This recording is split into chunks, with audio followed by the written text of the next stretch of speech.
I'm ready to go when you guys is. All right. 99, 98.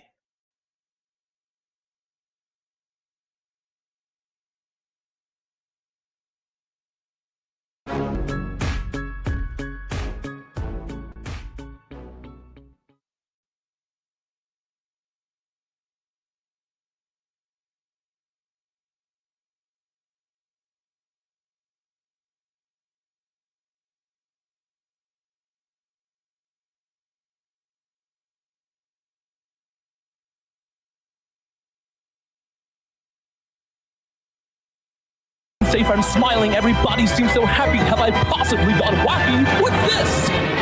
What's this? There's freedom on the streets and no more violence in the night. And everyone speaks boldly, what a liberating sight. Tradition carries on with every passing year. And faith that lights the way will guide us through our doubts and fears. Oh look, I see a land of liberty. And yes, I've never felt so good before. This empty place inside of me is filling up. I simply cannot get enough. I want it, oh I want it, oh I want it for my own. I've got to know what is this place that I have found? What is this? MAGA Town? Yes!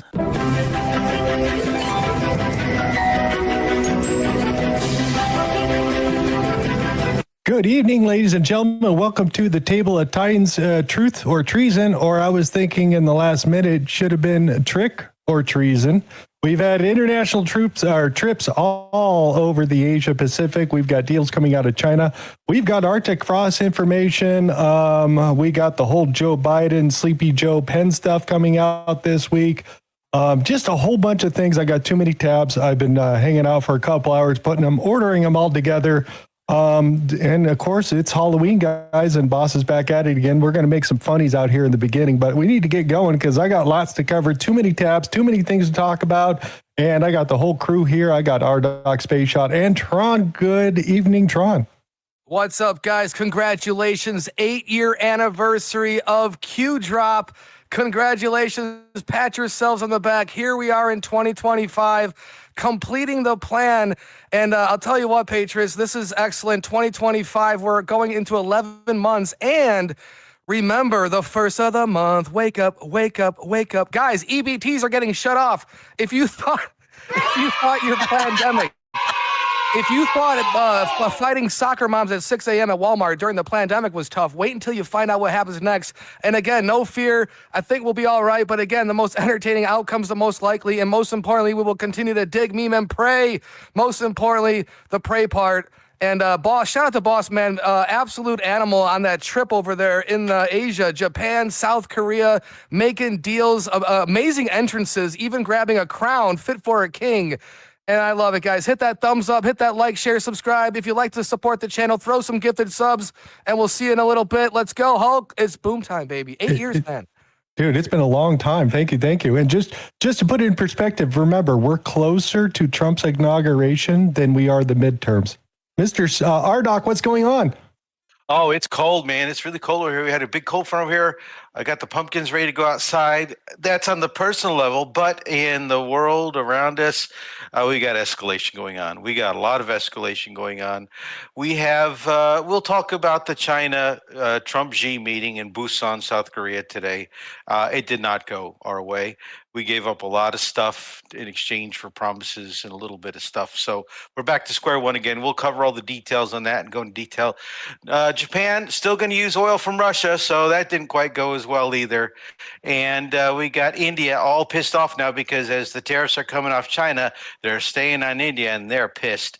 So we'll get into all that stuff. Plus, Israel strikes Gaza again. Why? Why did they do it? We'll get into all the details and everybody's reaction to that and what's going on down in Brazil and Venezuela.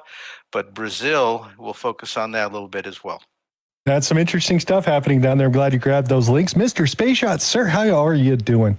Hello. It's MAGA. Blah, blah. I don't even know how the song went. But how's it going out there, my fellow world patriots? Yeah, very busy week. President Trump over there in Asia. Thought it was very interesting. Fit for a crown. No kings, huh? I just thought that was like an extra little ribbing that the world gave us. That was a nice little gem. So thank you guys all for hanging out with us. Can't forget to thank the mods who have supported and helped us, myself, these guys, and many others out there. So appreciate your help out there. Wonderful mods. And can't forget to give Country and the folks over at Liberty Base News a big hat tip. Check them out, run 24/7 news over there, and go give them some love. But yeah, there's a lot of interesting developments, and we got more tabs for me to start talking about them now. So let's get them back to Mr. Hulkinator, and we'll get the show rolling along. Yep, it is coming up to Halloween. There's the White House all decked out for the Halloween 2025 as Trump was celebrating with the kids coming by. And yes, we're going to make a little fun of it, but Trump did it again, guys. You guys remember this way back when, where he put the piece of candy on the kid's head? Look, we did it again. We got the bucket head guy. Love it. And we do have a couple of other honorable mentions that were also at the celebration here. He did the monster mash. Oh, wait, what? What did they get? Where'd that kid go? The Mexican hats. Look, trick or treat. Trick or treason. That's where we're going. Here's your hat. You can go away.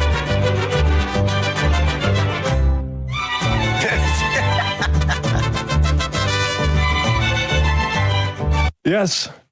Trick or treat. On the White House website. I gotta love it. Oh, wow. Oh, wait, we're not done yet. Republicans, they are not the party of law and order. They're the party of lawlessness and disorder in all of the ways, including the ongoing crime scene at 1600 Pennsylvania Avenue. Come on. Chuck E. Cheese Obama. All right, let's get into it. And the last thing I want to throw out there, somebody said that Trump was going to come out with a special Halloween costume, and I hope it's this. I really hope it's that costume. It'd be funny. We'll find out tomorrow. He's dressed up as his meme. Tron, what do you think the chances of that is? Does anyone remember how that meme started? I have to play dumb on this. I don't know where it came from. I know it came from us a while ago, but how did it grab so much attention? The fat, overweight. It's I don't being know used everywhere. I don't know how it started. And this is supposed to be our next president for 2028. Why not? Let's have some fun. But man, this is great. I love the meme. Mimetic warfare, taking down the $1 trillion propaganda arm with some humor. This is how we do it. Yeah, so the word on the street is stay tuned. The internet is going to love his next Halloween costume, so we'll see what happens there. All right, let's keep rocking. Jamaica got smacked. If anybody was paying attention to this, thing just happened to blow up over here. This was back on October 25th, and it basically just slammed right into where it says Cuba right there. That is going to be Gitmo over there. Evacuations. Jamaica got pretty much decimated. Prayers for everybody out there. But pay attention to these interesting storms. Very, very late in the game. 185-mile-an-hour winds. The lowest pressure they've ever seen. When you're having the news weather guys go, oh my God, Jesus. Yeah, it's going to be bad because it was one of the biggest storms that were out there. So just want to point out some of the little pieces. I want to continue to make fun about some of the stuff that we've ran into. Let's start off with this one right here because we've all been conspiracy theorists, right, not? And we always want to protect ourselves while we're driving cars or whatnot. But with Peltier and the rest of the people monitoring us, this might be a good alternative just to make sure you're not being monitored in traffic. Can never be too safe, right? I mean, oh my goodness. Yeah. And then if we're going to jump into conspiracies, Mr. Space Shot, I ran by this.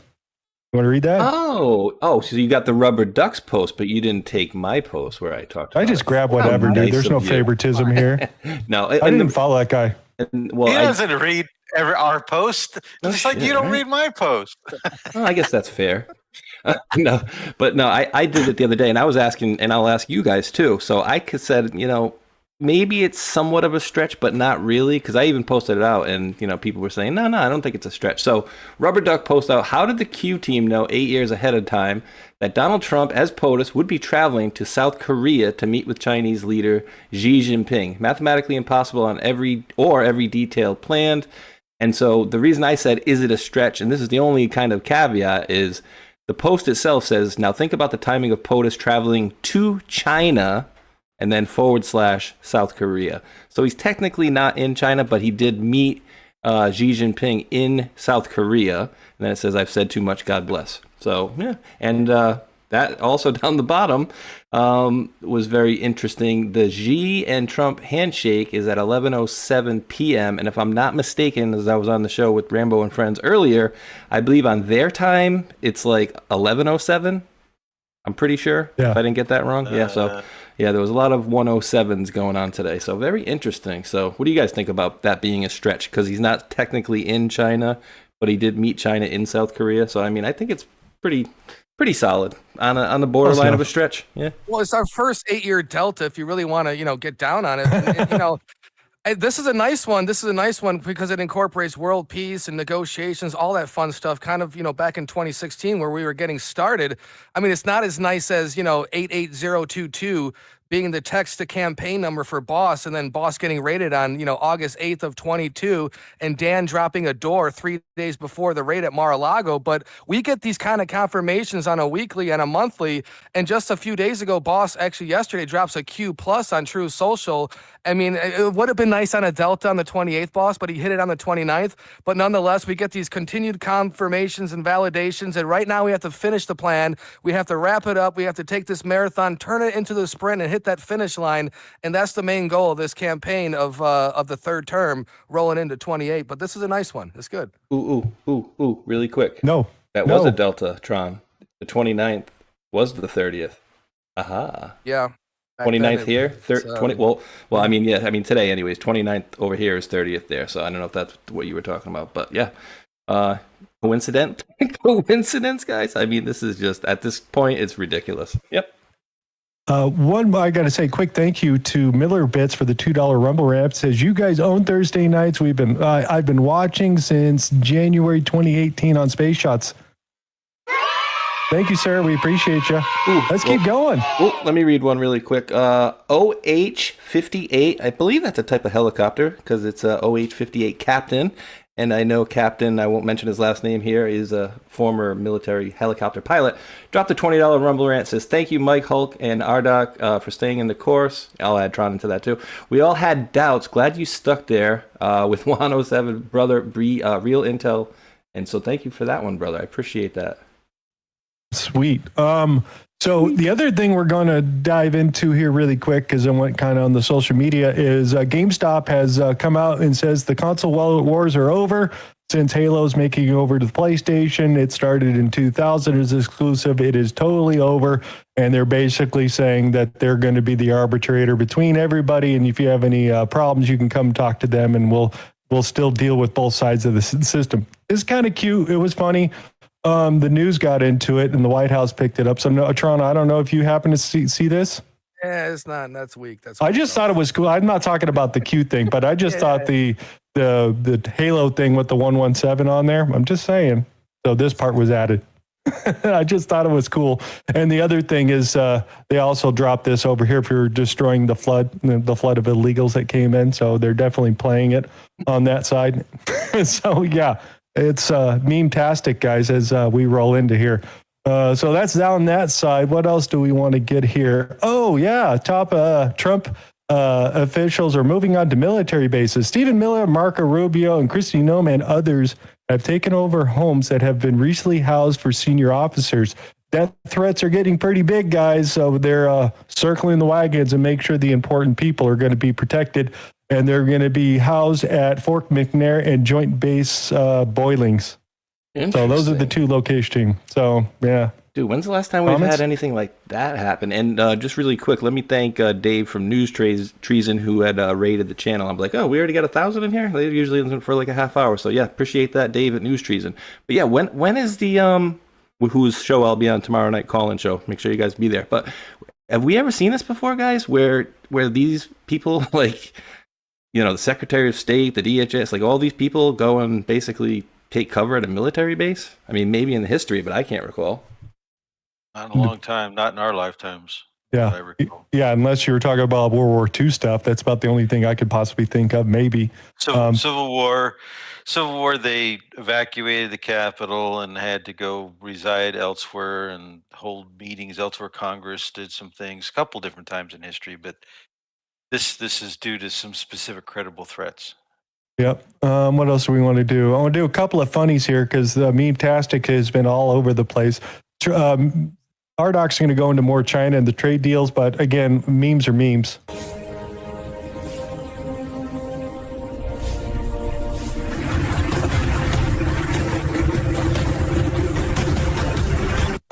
Says cry more losers. I don't know if you guys had seen that. I was how chuckling. often is that after the No Kings, I mean, Korea just happens to have this amazing, you always have to give boss gifts and whatnot, right? You have to give them gifts. Was this Korea or was this Malaysia? South Korea. South Korea. That crown I thought was the Malaysian one. It could be Malaysian. I could be wrong. Well, that's what you have to do. So when he meets with Japan, she promises to, immediately, this woman's in office for a week, and she kisses his ass and tells him she's going to nominate him for a Nobel Peace Prize. Okay, so the same thing in this deal, they give him a nice little crown, and you got to kiss his ass because the U.S. is still a huge economic factor, and you want to get freebies and you want to get favorable treatment. But when he got to China, it didn't work out so well. So they go on television and say, "Oh, Trump is a king. He's a king." I don't feel like a king. A king would have it easy, but they say, "He's a king. He's a king." No, we're not a king at all.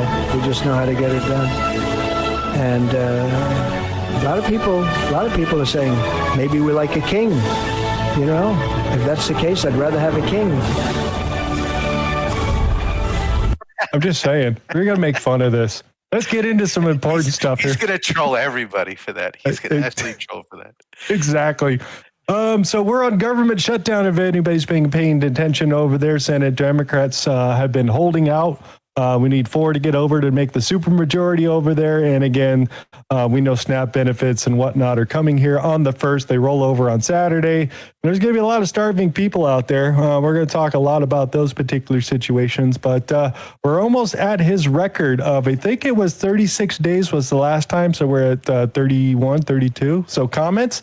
Do you think he should capitulate? Because they're going, we need special access for SNAP and WIC and all this stuff. And he's like, nope, we're going to open the government. Then we'll talk about all that. Hell no. Well, even, I think it was Debbie earlier that sent me. Yeah, Debbie had sent me over earlier that they're talking about the air traffic controllers. FAA issues ground stop for Washington, and I believe that's more pressure on this. But isn't it a fact that if we wait another 2 or 3 days till November 2nd, they have more leeway to get rid of a lot of departments and programs a lot easier? And if it happens to stretch out till December 2nd, they have even more power to remove even more things. So I don't see any way, shape, or form this gets the government back into action.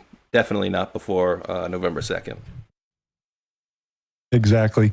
Well, I think as much as time needed. I mean, it's been 29, 30 days, whatever it's been. Let's keep on going and break the system, guys. The EBT thing is a complete scam. Of course, there are, true American families that need this, but the abuse is abundant and it's way too much. I mean, this is going to curb drug use. They get $3-4 grand of EBT stamps. They turn them in for $1,000 cash. And in some situations, they purchase drugs and all sorts of, unmentionables and whatnot. So this is a way to break the system. This is a way to, stop being resilient and or what's that word I'm trying to use? What the hell? Don't be when you're taking advantage of the government, don't be dependent. That's the word. Don't be dependent on the government. And this is what we're trying to do, man. And again, true families, like American families, they need this. But in 2025, if you're going to make a change, now's the way to do it. And we do have the troops in the cities that are going to need it most. So let's just see what happens and throw the dice and figure it out. Yep, exactly. So numbers, so interesting numbers coming out that about 58% of all illegal immigrants, and what did they say, non-citizens or whatever, there's not naturalized right before you get to that point, are all on government assistance. Yeah, 58% of them. That's a pretty damn high number. And Afghanis, Afghan and Somali are damn near 40% or higher are all on government-supported deals. Oh, look, the United States, white people, yeah, way down there at the bottom. I was going to say, just saying. Everyone, that's white, black, that's 75% African American, and the rest is or whatever. But yeah, man, look at this. America should be pissed. That's where all of our money is going. Not, we're mad at the wars going on in Ukraine and all this other waste, fraud, and abuse. But this has been going on forever. So let's look at how the states work out for SNAP enrollment as percentage of county population. Look at that, folks. Damn. So yeah, can anybody? Yeah, can you point out the Democratic areas? Overlay with the voting fraud. It kind of fits. Exactly. So I'm just saying, dude, it's absolutely crazy that Chuck Schumer and the rest of these guys are holding out basically about $1.5 trillion for illegal immigrants, and then also for the Medical Cares Act and all that. There's so much going on, and we're not moving or budging because they don't want to give away free shit. So that's the way we see it. I got a question for Mr. Rdoc really quick. I was perusing somebody's video, and they were mentioning that all these people basically taking advantage of the SNAP can raise prices on most, not on most, but a lot of the products. Do you see any 1 + 1 = 2 on there? So states, a lot of these programs are federal grant programs. So the feds grant money to the states administer the program like WIC and SNAP and whatever when you apply for unemployment or welfare assistance through the state or through your local county, even in some cases. And so prices are fixed. And if anybody is caught, at least in Texas, I know this much, if anybody is caught charging higher than the set prices for things like milk and other things like that are, those prices are fixed by the state, then you get in big trouble. So I don't know if that answers your question. In terms of SNAP, I'm not as familiar with SNAP as I am for like WIC and a few other things. So that's the extent of my knowledge. I'd have to go do some research. Yeah, to answer your question there? Well, yeah, it definitely helps. I think what they were saying is the more people are on this is like it raises the prices on, let's say Coca-Cola because so many people are buying them. But I don't know if any of you guys saw the video the shipwrecked woman did. She's like, if you have, a case of Powerade, and you're on EBT, you do not deserve to have this. And like she went right down the line of like, you got a whole box of toaster strudels. If you're on welfare, you don't have the right to have. And if you look at it, it's like most of the stuff is garbage, right? And they're not eating healthy stuff. They can't buy any of that stuff. Well, some of it they can. Yeah. Any snacks are no longer. They have to buy meat. Right. Yeah, certain things have now been restricted off of these programs. But again, it's also somewhat administered state by state. And this is where you can get into, and sometimes even in the cities. Yep. All right, let's keep going. Got plenty to cover here. Do we do the Walmart joke? Do we do it? The EBT apocalypse starts in 2 days? It's not that racist. Do we do it? You didn't like the one with the African tribe? No, I thought this was better.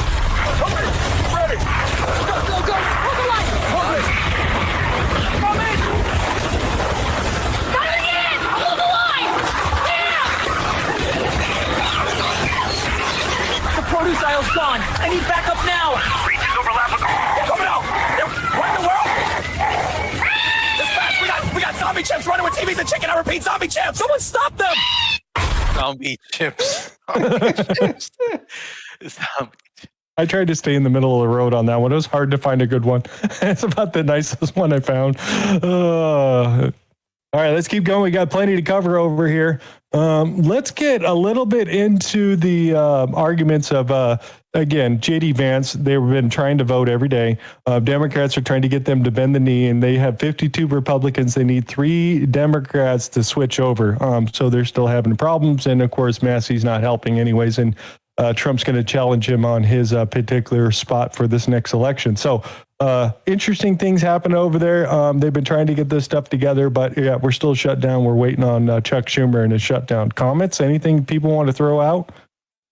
Yeah, I mean, dude, this is all you see on the news. It's all you hear is SNAP, and basically all these people are going to be losing this, and the Republicans. It's like people forget, that they need 10 votes, and then you got Marjorie Taylor Greene out there going, we could use the nuclear option. So it's like, what the hell are you doing? Like, I don't know. So yeah, it's always this This is why I can't stand the whole two-party system, the whole left versus right. It's always, no, it's them, and them on the other side pointing at us, the same thing, back and forth, back and forth.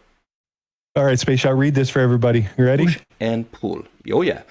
Politics video channel says, breaking, it was just revealed that President Biden left the White House with 0 personal enrichment. Wait, where's the punchline? With 0 That's personal it. enrichment Dude, from the office. They're pushing this story. I guess they're not counting Hunter Biden or anything. What was that? What was that book deal that he got that he just finished? Wow. So just wanted to throw that out there. Other thing coming out is grand jury has been ordered federal judge to be impaneled in Florida on January 12th, 2026. George Papadopoulos thinks this is the Crossfire Hurricane setup over there.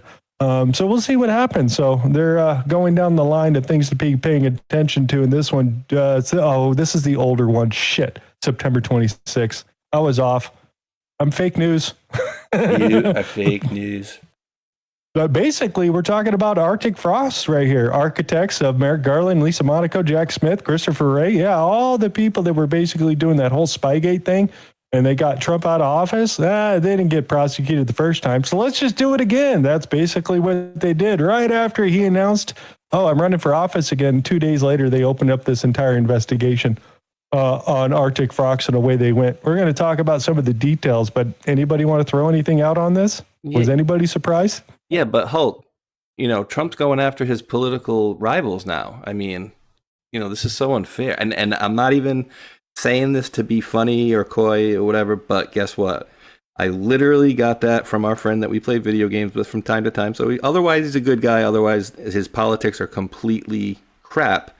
But he literally said that earlier. He's like, you have these people going after his political rivals? I'm like, dude, where was your weaponization of the DOJ when they knowingly were going after him and they know he didn't do ish? That was fine, right? I said, there's a word for that, right? It's called hypocritical. And they do it like without batting an eye, right? They're like, oh, Trump's going after the people. It's like, did you guys forget what the hell happened? Because we sure as hell didn't. They don't forget. They don't know. They don't know what's about to be shown to them. Let's keep going. So what do we got?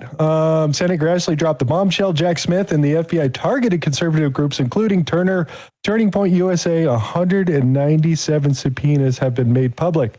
At a subpoena at Event Strategies requested records relating to Turning Point USA, Republican Attorney General Association, blah, blah, blah. What else do we got down in here we want to get into?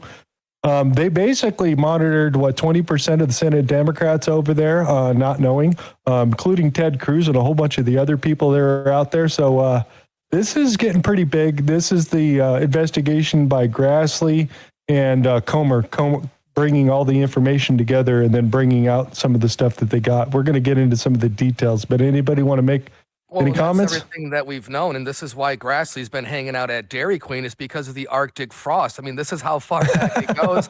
We're always looking at his corn watch every single year, and again, we don't have a country unless there is justice. That hammer of justice has to come down, and again, this is the information that we've known for this 8+ years, and finally, we're getting this into the light again after that 4-year pause of not another 4-year election. But again, we need this justice to come down. We have Gitmo ready to rock and roll, and we have to make examples so this doesn't happen into the future. I mean, not for Boss. This is against America and all these other individuals and businesses, even Charlie Kirk, TPUSA, and probably a lot of us are on that list. I mean, how many times in those 8 years, guys, have we sit in the back of the Discord, joking about which FEMA camp we're going to end up in, or we're going to hang out in the same cell block and whatnot. And here we are now with the roles reversed. So this is refreshing. And now let's just finish in the next 3.5 years that we have. Yo Joe 123 put out, says Arctic frost is a breed of orange from Florida. I didn't know that. That's interesting. So yeah, Arctic frost is lighting off. What are some of the pieces we want to get? He's saying that they basically monitored 20% of the Senate Republicans, and then they told AT&T to monitor Ted Cruz and not to inform a senator. So yeah, all that intelligence and GPS and all the phone calls, everything, they were monitoring it all, looking for it.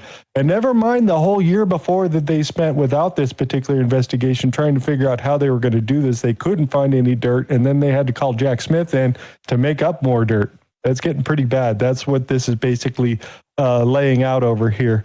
Let's throw this out here. I thought this was interesting. This about Bosenberg. Judge Boasberg gave a speech about how he was going to thwart the Trump agenda before he got those cases. He was not the assignment judge. The DC courts have a daily assignment judge. He wasn't the assignment judge. He's on vacation. Somehow gets these cases at 1 a.m. Was he tipped off? Did somebody tell him these cases against President Trump and his agenda now were coming? I don't know. We should find that out. But Judge Boasberg, what he did to Senator Cruz and maybe other senators, absolutely, and I don't say this lightly, absolutely is worthy of impeachment proceedings. There has to be accountability. The American people have heard a lot about this, and you're going to hear more. We should have Watergate-style hearings on this for months. If we're ever going to root this out, we have to be serious about it, and consequences have to follow. Resignations, firings, criminal prosecutions. You simply can't, in this country, use the justice system to throw people in jail because they have a red jersey on or a blue jersey on. We'll see how big it's going to get. I don't think we need any Watergate-style hearings until after the arrest. Show me arrest. I want to see the baby, and then we'll go from there. That's my opinion. Heck yeah. We need to see it. I mean, we need to see this, and they need to make it abundantly clear to the schmucks on the other side that apparently can't see anything, can't see through any of these lies. So they definitely need to lay it out like a 2-year-old for some of these people. Yeah, exactly. The other side of the system is Comer talking about the stuff that he's been getting into and the silver platter that he's teed up. Yes, and I think that the DOJ needs to take this and run. John, we've handed this to Pam Bondi on a silver platter. Yep, we've done all the heavy lifting. We've done the depositions. We've combed through the emails. I mean, this is the hard, tedious work of an investigation. Now it's up to her to bring these people in. If there's anything in the report that's inaccurate, if there's anything in the deposition that we reported that are mischaracterized, now here's your opportunity to try to defend the other position. If not, then the report is 100% accurate, and the pardons need to be declared null and void immediately. I would go further, but now this is me, and I would hold some of these people accountable for misrepresenting the president's health and for abusing their power as a bureaucrat in the White House that was essentially forging the president's name on pardons. I mean, you could ask a lot of questions. I know some of the people that were pardoned from Kentucky, these are wealthy Democrat donors.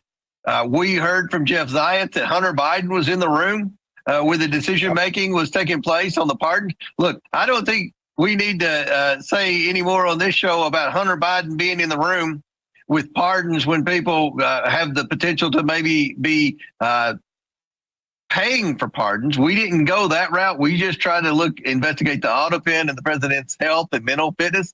But I think the Department of Justice could go a lot further. I mean, to have Hunter Biden in the room talking about any pardons, I mean, that's pretty bad in itself. But a guy that we proved, John, and you all have reported on many times, was taking money from our adversaries around the world, peddling access for his father's position as vice president of the United States.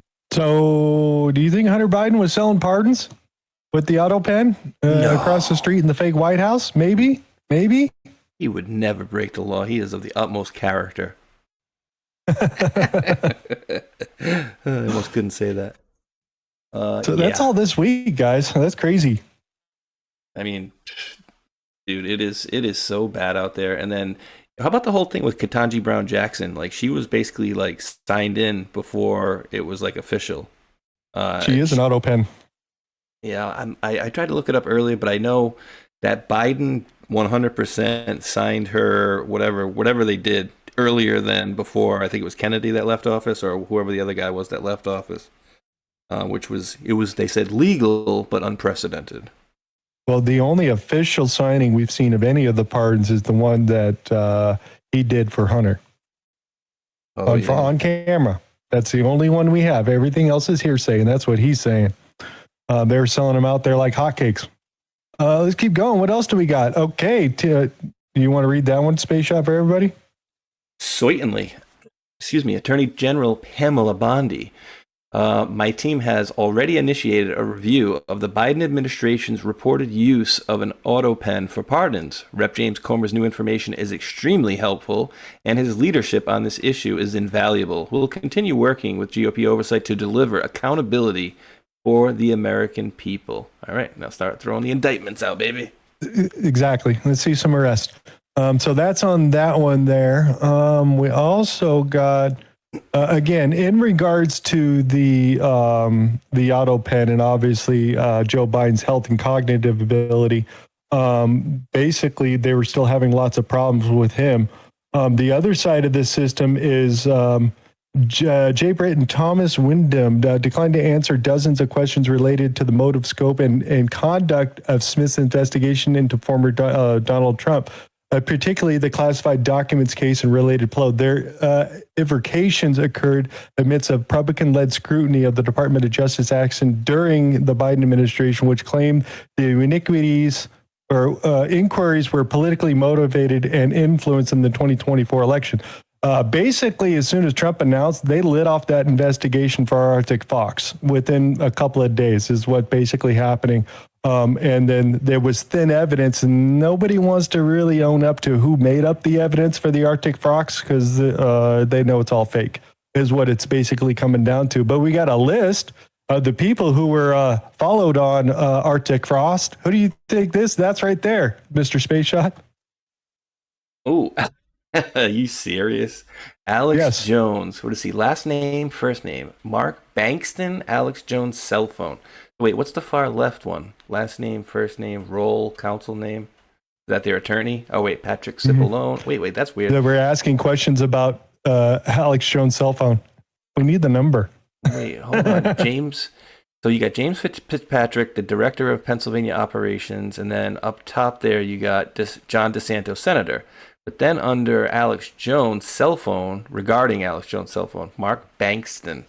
Not sure who that is. And Hulk, before this goes away, OH58 Captain dropped another Rumble rant. He says, I can hear the excited positivity in y'all's voices with all that's going on, and I love it. You all have been vindicated, but remember, we have not seen all the hard times yet to come, so stay mentally prepared. And I think that's very good. Damn straight. Yeah, I think it will get worse before it gets ultimately better, for sure. Thank you for that, sir. So, Captain. Guess who wasn't on the list?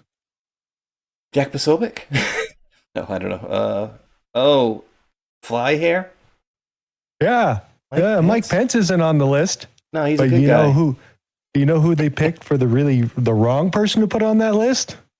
Scavs. Oh no, that's not good. What's his name? Martin. Oh no. Ed Martin. He's the weaponization going after all the pardons and whatnot. Yeah, he's paying attention.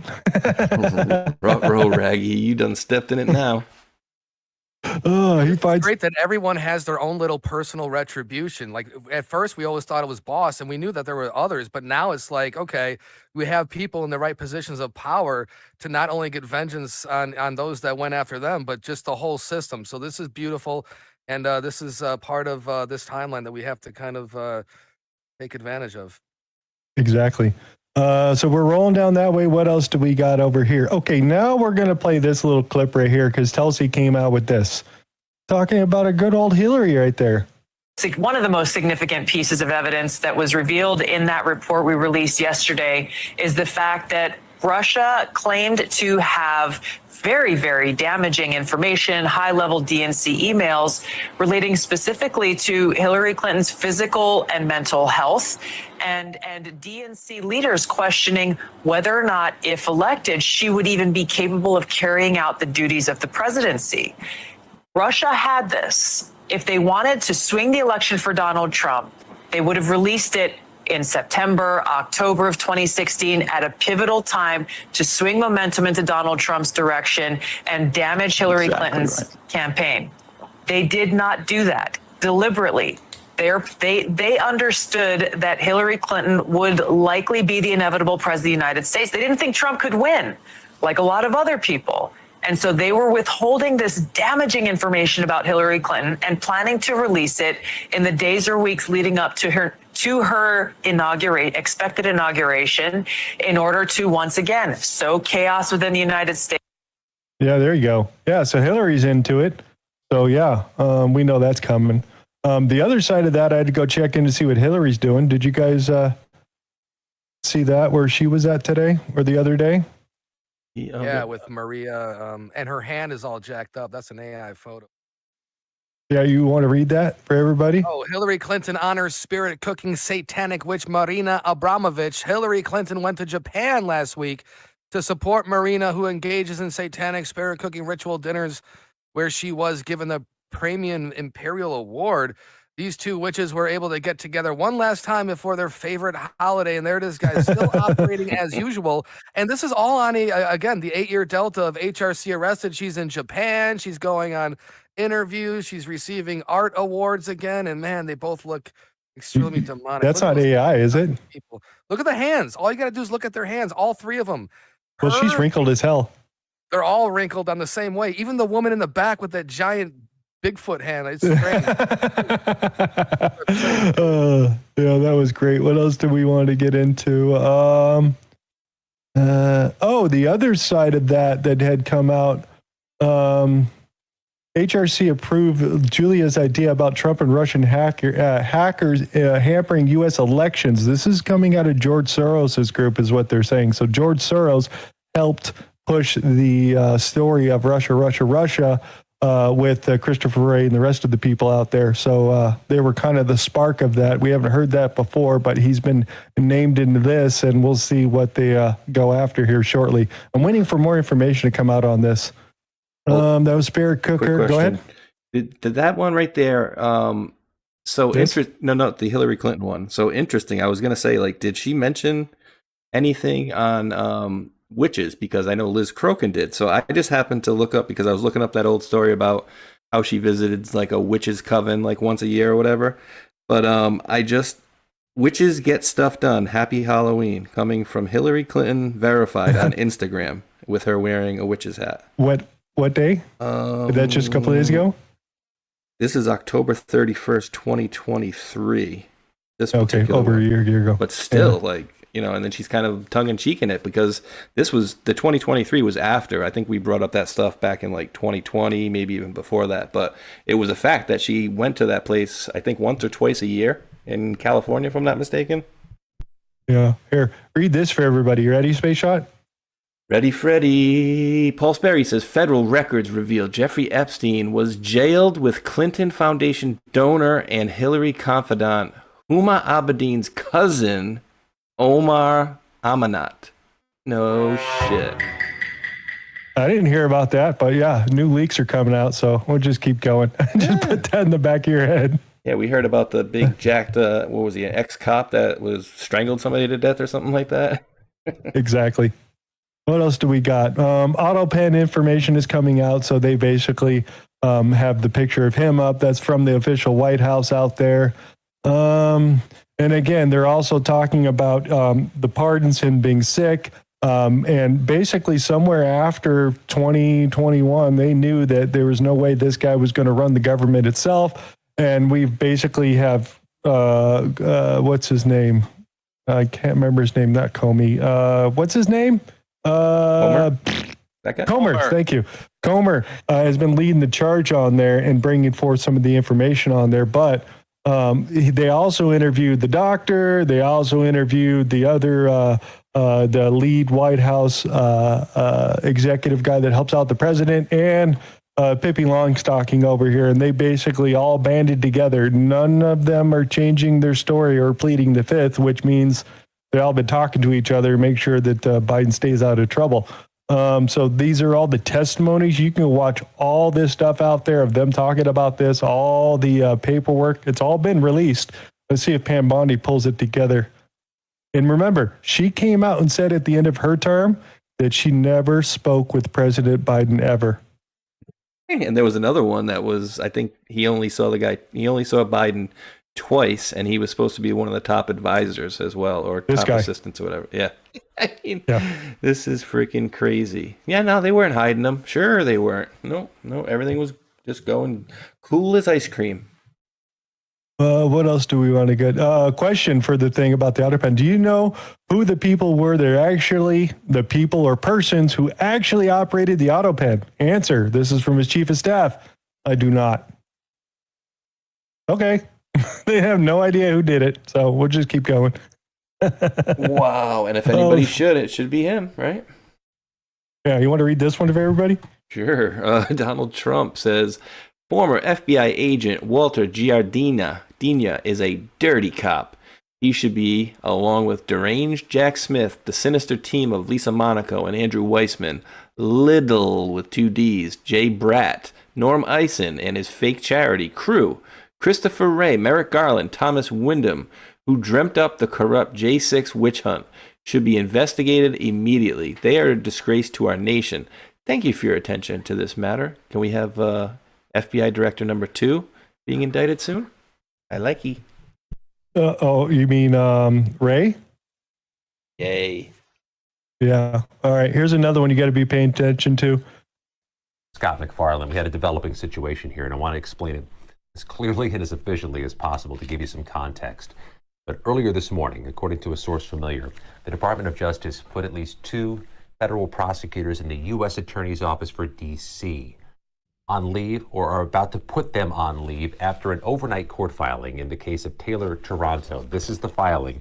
Taylor Taranto is a name you may recognize. Taylor Taranto is a January 6th riot defendant, somebody who was amid the mob on Capitol grounds that day, but he was arrested in June 2023 for something else that he's accused of. According to the prosecutors, and according to a case in which Taranto was found guilty in May, he was menacing outside the D.C. home of former President Obama in June 2023 with a van nearby that, according to the prosecutors, had some weaponry, some potential explosives inside, and that Taranto, a day earlier, had been threatening to detonate explosives outside a Commerce Department facility in Montgomery County, Maryland. He was found guilty in May. He is to be sentenced on this tomorrow. So, no surprise overnight when the Department of Justice revealed this 14-page sentencing memo suggesting 27 months in prison for Taranto at sentencing. What's included in this memo is important to underscore. The Department of Justice in this memo, signed by U.S. Attorney Jeanine Pirro, says that January 6th was comprised of a mob of rioters who attacked the Capitol, and they accused Taranto of unspooling and promoting conspiracy theories about the events of January 6, 2021. What's more, it says here on June 29th, 2023, then former President Donald Trump published on social media platforms the purported address of former President Obama, ascribing some type of culpability for the doxing of President Obama's address to then former President Trump. This is signed by Jeanine Pirro. Jeanine Pirro has not been put on leave for this, but according to the source familiar, there have been multiple prosecutors in her office that are now about to be on leave. No comment from the Department of Justice or the U.S. Attorney's Office. We'll see if the White House says something later today. They did get fired. Over what exactly? I'm not entirely sure, but with the prosecution of the January 6th guy. So how it ties into this case, I'm not sure, but they did get fired out there. I forgot to grab the tweet. I might have it over here. Awesome. I just thought that was interesting. Yeah, it could be any number of reasons, right? It could be people that wanted to keep prosecuting or forcing the issue on people that maybe didn't deserve to be prosecuted, which, was most of the people that were there. Could be any number of things, but, like anything, we will wait and see. We'll wait and see. Julie Kelly's pointing out that all 56 field offices were involved in going after the people in January 6th. Yeah, that's pretty much what they did. They spent more time on that than they did 9/11. So just saying. And everybody remembers this one right here when Director Wray was giving testimony here, and he was saying, "Oh, I need to leave because I'm going on vacation, and I got to go get on that private jet and leave. Well, he didn't go on vacation. He went back to the FBI office, and within 2 hours of leaving here, he signed the Mar-a-Lago raid. I really have to go. I have some pressing business. Vacation to go to. What a dirtball. What a dirtball. So yeah, that's coming out. And the other thing, Trump wants to look at Nancy Pelosi's book and a full-time investigation of perfectly timed stock trades. That's coming in. So she's a little worried. She's been a little bit edgy lately this week, and people start asking about these particular investigations as they continue on here. But it's coming. We'll see. We'll see how far it goes. We don't know. But yeah, play the market with her. I want to know who's responsible for those eyebrows and who lets her go out every day like them, looking like that. They drew him on. Okay. Oh, Space Shot, you got to read this. Ooh, cocaine's a hell of a drug. Exclusive and breaking. New info on the White House cocaine gate. Quote, see no evil, hear no evil, speak no evil. These are commemorative coins a Secret Service officer made in rebellion to leadership's cocaine cover-up. The Secret Service Uniform Division officers who guard the White House were so pissed off that they were forced to be part of a cocaine cover-up in 2023, as several Secret Service sources referred to it, that one officer made a see no evil, hear no evil, speak no evil commemorative challenge coin about the ordeal to lighten the mood and improve morale within the ranks. According to the photos below and several Secret Service sources, the officer was punished, placed on administrative leave for an unknown amount of time, and making and distributing the unauthorized coin. The coin's distribution took place within weeks of the United States Secret Service closing the case in 11 days. Many rank-and-file Secret Service agents and UD officers are still angry that they were forced to close the investigation in such a short time and destroy the evidence, as I previously reported. Quote, it made us look inept, one source told me. Bongino has reopened the investigation and is gaining key information, sources tell RC Politics, some of which I have previously reported.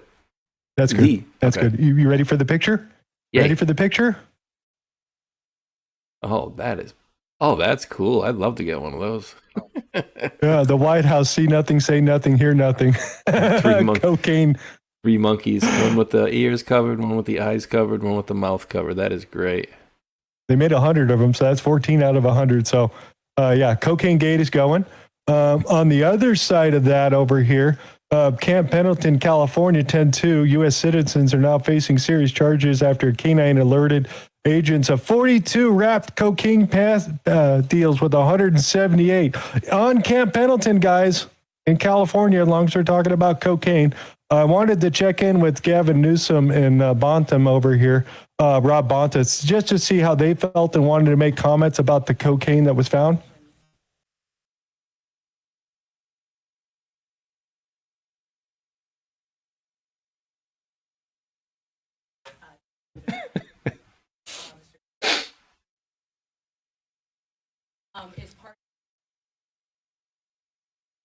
Oh, look, they didn't find any.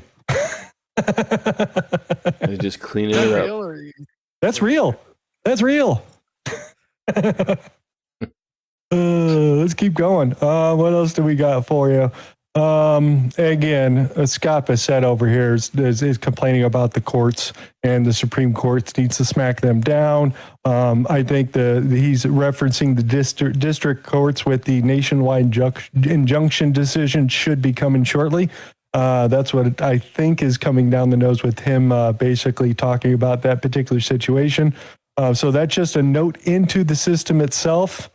The team has been going busy. They went into, where was this at? Kensington. Philadelphia. Yep. With this base. Go ahead. I was just going to say the Kensington area of Philly. Oh. Yeah, let's play a little bit of this. The other guy that's kind of got a sniffle problem, and it's not cocaine. Permanently removed a drug trafficking organization out of the streets of Philadelphia, and they're going to stop pouring guns and chemicals and drugs into our communities. FBI Director Kash Patel in Philadelphia today. The target, the Weymouth Street Gang, described as violent drug traffickers who ran this part of Kensington operating like a business. The organization also has connections to New Jersey, Delaware, and Puerto Rico.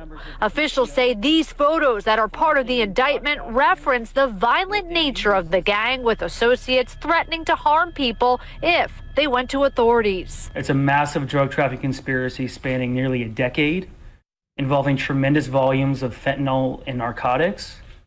And it takes place at the epicenter of the opioid crisis. 33 people were indicted, 30 are in custody, and 24 were arrested this morning. The U.S. attorney singled out the leaders of this drug trafficking organization. This DTO was led by Jose Antonio Morales Nieves. Yeah, good enough. We're busting bad guys is what it comes down to. We still got more.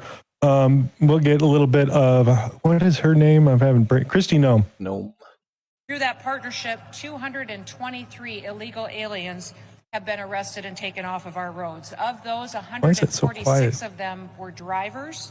That includes 46 semi-truck drivers and another 82 of them that were either box trucks, buses, moving vans, vehicles such as that. The CDLs that were issued to those individuals were issued from over a dozen different states. Many of those individuals could have been They're busting licensed. truckers. It's kind of hard to hear, so we'll wait to get that. So they got 223 illegal aliens have been arrested, taken off the roads themselves. The FBI's reporting, numbers reporting it's like 7,000 truckers they've been taking off the road in the last, I think, 3 months. So they've been making a big difference, but we got to get the English-speaking side validated. So California, was it New Mexico and Washington to adhere to those rules because they ain't listening to it. The other side of that is Spanish police seized 6.5 tons of cocaine off a boat in Canary Islands after a U.S. tip. So the intel's going both ways. Go ahead. Tons. That's 2,000 times 6. That's 12,000 plus there. Like what, 14,000 pounds? Holy crap. Exactly. Here's the next one here. Mr. Space Shot, would you like to read a little bit more? I would love to read a little bit more. Bill Malugan says, breaking per 4 senior Department of Homeland Security and Trump administration sources, a mass removal of ICE leadership around the country is underway, with up to 12 ICE field chiefs, office chiefs, being removed and reassigned in an effort to increase deportation numbers. I'm told the move is spearheaded by Corey Lewandowski, and a handful of the ICE chiefs will be likely replaced by Border Patrol and CBP officials, some of whom will be handpicked by aggressive and controversial Border Patrol Commander Greg Bovino. I'm told some of the ICE leadership removed from their positions include the ICE field office directors in LA, Phoenix, Philadelphia, Denver, El Paso, San Diego, Seattle, Portland, New Orleans. Border Patrol officers taking over ICE leadership positions would be extremely significant, as Border Patrol and ICE do different things, and I've done numerous ride-alongs and embeds with both. Generally speaking, ICE typically conducts very targeted operations, largely going after criminal illegal aliens and those with deportation orders, but almost always knowing who they are targeting for the arrest, often conducting surveillance to learn their schedules before and waiting hours before arresting them if needed. Border Patrol under Trump. Okay, yeah, so we know what Border Patrol does. They get them at the border. Yeah, basically. So a regime change. Some people are freaking out that Border Patrol is going to take over some of these ICE positions and whatnot. We'll see. I don't think it's going to be a bad thing. I think if you're not playing, you need to get off the team. What else are we going to go? DHS, Indiana State Police arrested 223 illegal aliens on highways in northern Indiana. This includes 146 truck drivers as part of Chicago's Operation Midway Blitz. The crimes linked to DUI, drug trafficking, theft, burglary, assault, child abuse, domestic battery, prostitution, and fraud. And more than 4 of them had commercial driver's license. So we'll see how far that's going to go. The other thing is the Supreme Court ruled today that Trump can invoke the Aliens Enemies Act to transfer Venezuelan gang members to a massive prison facility in El Salvador. So yeah, Supreme Court's making good decisions here. So that happened. Comments? Anybody? when it counts. It seems like they always seem to go on our side when it counts. Exactly. Okay. Another thing on trucking. Can you read this for me again? It's kind of a little bit long, but as we heard about the truckers, illegal immigrants taking the test, somebody else is driving. It is not the person that took the test. All those stories. They don't speak English. I ran into this story. This is kind of scary. All right, Thursday, October 24th of this year, I was contacted by an individual using the name Kevin. He wanted to purchase my MC and DOT number. Since it is odd that someone would contact me to purchase that number, simple to apply for one. Only those that have lost their authority are desperate to purchase an existing one. My authority has less than 30 days left on it. My health forced me to end my trucking career, therefore had canceled insurance and put authority on hold. Kevin turned into Kevin Owens. We agreed upon $7,000. They signed a bill of sale with stipulation to not use my name, company name, address, hold harmless clause, etc. I set up escrow, but they apparently do not know what escrow is. They wanted to use Zelle. They also changed from $7,000 payment to two $3,500 payments.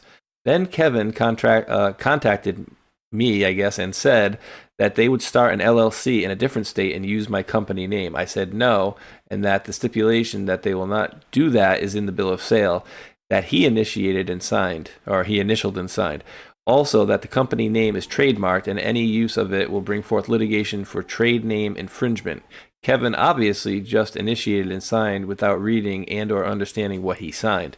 Their big worry was Amazon Relay. Yes, I was signed up and in good standing, but never did a load, does not pay enough. I did not reply to them yesterday knowing that they wanted to use my name, address, company name, and use my Amazon Relay account, as well as social engineer other existing accounts I had. They wanted me to turn over everything to them, my name, my company name, all business accounts, not wanting to change anything into their name. They texted me, left phone messages. Whoever called was not Kevin. Even worse, English. Could not understand half of what they said. Probably Kevin's boss he had mentioned. Here's the context of the text sent from Kevin. Quote, I am in need of Amazon Relay services because my account is currently suspended and I have 5 truck drivers eager to start working with the company. The cat is out of the bag. I figured as much when the whole thing started. They were obviously desperate and wanted to know my Amazon Relay status. Beware, do not do business with this company or its personnel due to their bad or outright illegal behavior. They are being suspended, banned from doing business in the trucking industry. Those of us in the trucking industry know why. The real shame is that the U.S. government does nothing to shut down the foreigners involved in illegal business practices. That includes killing Americans due to using foreign drivers, possibly illegals, with no training, no experience, no legal CDL.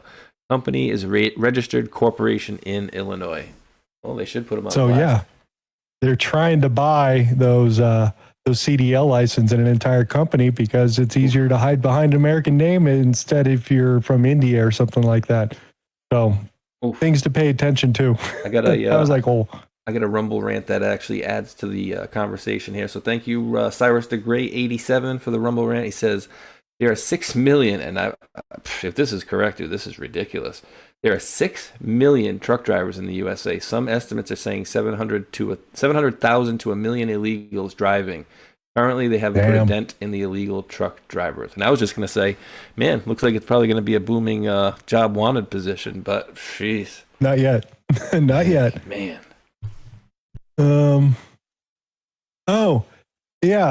I thought this is an interesting story here. She went down to her, we're not going to play the video. So first time calling ICE. So she goes down to the local McDonald's, tries to order her food. She has a problem. They call the manager over. They can't figure it out. Doesn't speak English. She walks into the store itself and nobody in the store, the entire store spoke English. And this is an American company in Pennsylvania. So she called ICE on them and had the entire staff arrested. I thought it was interesting. So yeah, she actually filled out the entire deal. She says if somebody was there working and speaking English and she could facilitate what she wanted from this business, but nobody there and nobody cared and they treated her like crap. And she's like, okay, I had enough of that. So I thought that was interesting. Filled it out and called ICE and everybody got arrested.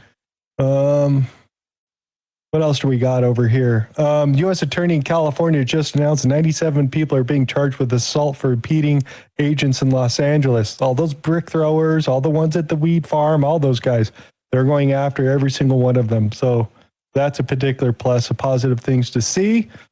Also ran by this little video here. I was surprised. It's a shill video over here, but I had no idea that Trump has already completed 85 miles of new wall in California this year since he's taken office. Really? And they're complaining about it because, ecological this, and they're not doing that, and they're rushing through it and all that. Yeah, 85 miles out of like the 400 miles we got down there in Mexico. So I thought that was interesting since nobody's paying attention to them building the wall down there in Texas and Arizona, but California? Ooh, it's keeping the illegals out here. You can't do that. That's why they're mad. Oh my God. The other thing over here, the lead, not ICE, he's California or Border Patrol, was ordered to show up to California court once a day at the end of the day and explain himself for the violence that he's using against the protesters. So that was ruled that he had to show up. He showed up once, and then the court above him said, nope, you don't have to do that. So he doesn't have to show up, and they can continue on. And then, of course, Aliens Enemy Act that the Supreme Court just told Trump that you're good to go. So that's a plus for everything out there so far. So that's good. Here's the other thing, which I thought was funny, because this Iraqi refugee is talking about the issues with snaps, saying basically you can't stay inside the United States without the support. Without the government support, I cannot stay maybe a month or 2 months. Pima County Chairman Rex Scott told News for Tucson he's deeply concerned about the impact on local... Pima County? You mean the ones that had all the election problems when Trump was there and the numbers were way off? And they were wondering if illegal aliens were voting in that election, and the Secretary of State won the election, and she basically erased all the evidence, and you don't get to look at it, and Perkins Coie helped them out. Yay! Can't we teach them just how to program or maybe learn how to drive a truck, on the highway? That would be great. As we're losing, millions of illegal truck drivers, we have new jobs opening up, and this can also cut the SNAP benefits and save our taxpayers some money. So this is all going to work out, I think. I hope so. Also, Trump has ruled today that Trump is only going to take in 7,500 refugees, not the 125 it was left at, or 125,000. He's moved it down to 7,500, and they said he's bringing in mostly white Africans. So yeah, whatever. That's going on. Yeah, we want the Africans, not the Africans. Just kidding. Exactly. Sheriff here in California is blowing the whistle, saying that it's the honor system. You just check that little check box and you could vote in California, because the whole initiative for 50 to redistrict California is basically, it looks like they're going to win it, guys. To be honest with you, with some of the numbers that I'm seeing, the DOJ and the rest of the guys saying they're monitoring this election as it happens, and he's a little nervous, but here at this point, they're winning. So California's going to get redistricted. Yay. What else do we got in here? Senate passed the bill that permanently ends the insane Green New Deal scam restrictions passed under Biden.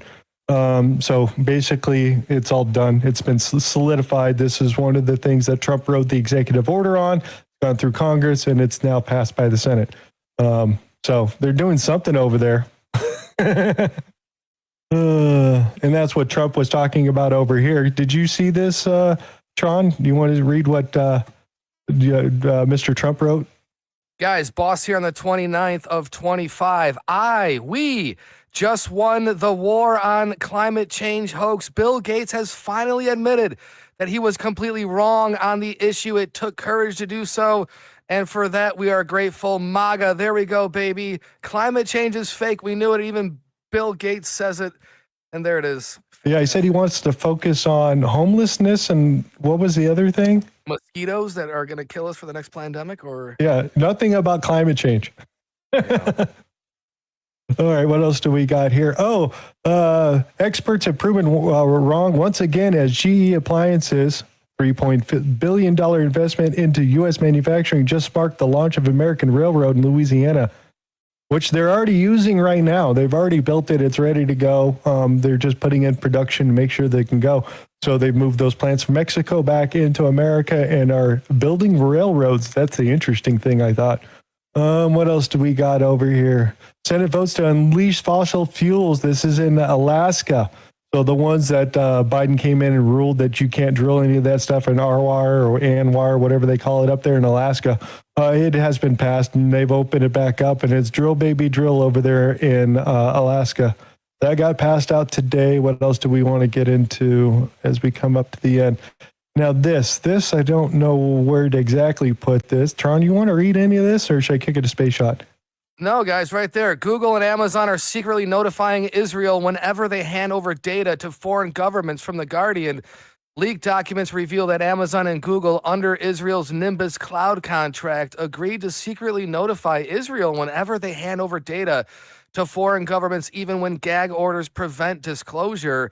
They use a coded winking mechanism. How it works: if either company is legally forced to hand over Israeli data to foreign authorities and gag from saying so, they must send a coded payment to Israel within 24 hours. Each request triggers a symbolic payment to Israel, matching the foreign country's dialing code. Look at that, $3,900 for Italy and whatnot. Each request triggers, if disclosure is legally forbidden, the firms must pay some weird shekel amount of $100,000 within 24 hours. Amazon and Google agree not to suspend Israel's access, even in terms if terms are breached. Both companies reportedly fired employees who opposed their Israel work. There we go.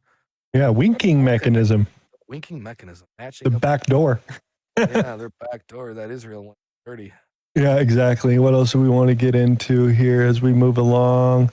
As we get to the end, because I do need to make sure we kick it to Mr. Space Shadow, or to Mr. Rdoc. This was interesting, Rdoc. I don't know where to put this, and talking about Fannie Mae, Freddie Mac, FinTech, all that. Critically important. I mean, I get a report every day with how much mortgage volume we do at Fannie and Freddie. We have a subsidiary that we rebranded from Common Securitization Solutions, nobody knew what the hell it was, to U.S. FinTech. It's basically a FinTech company that Fannie and Freddie own. We've put over $1 billion in at each company. So Fannie put in $1 billion, Freddie put in $1 billion. We do all of the underground piping basically for the mortgage-backed security market through this U.S. FinTech. Nearly 100% on AWS, a big part of it on AWS. So this is a problem that is not going away. And, in our case, we have to be very focused on it. I mean, we're doing anywhere from $2 to $25 billion a day of mortgages just through this pipeline. $2 to $25 billion a day. What do you say was the problem? And what's the number for AWS going down multiple times the year? Oh, okay. So it's an uptime issue. 8 trillion? Yeah. We oversee $8 trillion in assets, about $4 trillion roughly. At $4 trillion roughly at Fannie, roughly $4 trillion at Freddie. Got it. And then the federal home loan banks I also oversee is about basically $1 trillion too, and we're trying to get them on the. Yeah, basically. Okay, so if people don't understand, when you go out and you get a mortgage, typically it's going to be Freddie or Fannie mortgage backed, unless you're like a veteran and you got FHA, VA type deal. But basically, the mortgage is going to be underwritten. Mortgage bankers, the mortgage and their retail companies are going to be the ones selling you the loan, and it's going to be underwritten by these banks and whatever, sometimes syndicates. Then what they do is they package up the mortgages and they sell them. Okay, and they sell them in tranches. So ultimately, when you pay your mortgage company, the processor, the payment processor, your mortgage can be sold off or could be held by the original bank. Very rarely is it held by the original bank anymore, because they're sold off and they're gathered together in tranches called collateralized mortgage obligations. And these CMOs are on the balance sheets of various different banks and institutional investors and insurance companies. Then they got even more creative, and they started packaging up these CMOs and other things into collateralized debt obligations and synthetic securities. What he's talking about essentially is that there's a fintech app that probably has some security risks to it, some sole source supply chain issue risk to it, that is you literally used by the entire industry to move trillions of dollars a day to understand, sell your mortgage from a bank, buy your mortgage from an institutional company, make sure you get all the QSIPs and all the tranches and all the interest payments. And so it's at risk of going down. So that could cripple our mortgage, our ability to know what is happening in the mortgage industry and our housing markets would take a tumble if somebody sabotaged it. Yeah, and like AWS has been going down multiple times this week and last week. So yeah, internet's a big issue there. Job loss are coming. Space Shot, you want to read those? Sure, but really quick, what's AWS? Amazon Web Services. They're the backbone. Oh, okay. CIA. That's your CIA's AWS, and then NSA is AT&T. Gotta love it. The Kobeisi letter. Recent layoff announcements. UPS 48,000, Amazon up to 30,000, Intel 24,000, Nestle 16, Accenture 11,000, Ford 11,000, Novo Nordisk 9, Microsoft 7, and then we got some 5s and 4s down to Meta 600 people. Oh no. Yeah. So right here, people are talking about this is all management. None of the drivers, people working in the warehouse, nobody of those people got fired. Just upper management, which means the AI stuff is coming in, they're using it, and they're replacing those workers. So those were all upper management, middle management people that they don't need anymore because they instituted some of the changes over a year ago. And this is the kind of result of that. Also, the other thing they want is graphics cards.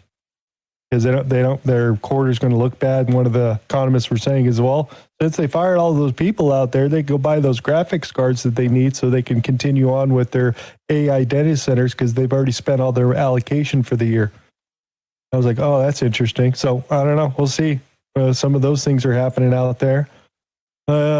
UPS today has announced 14,000 management roles so far in 2025 and above the 20,000 cuts as previous said was targeting.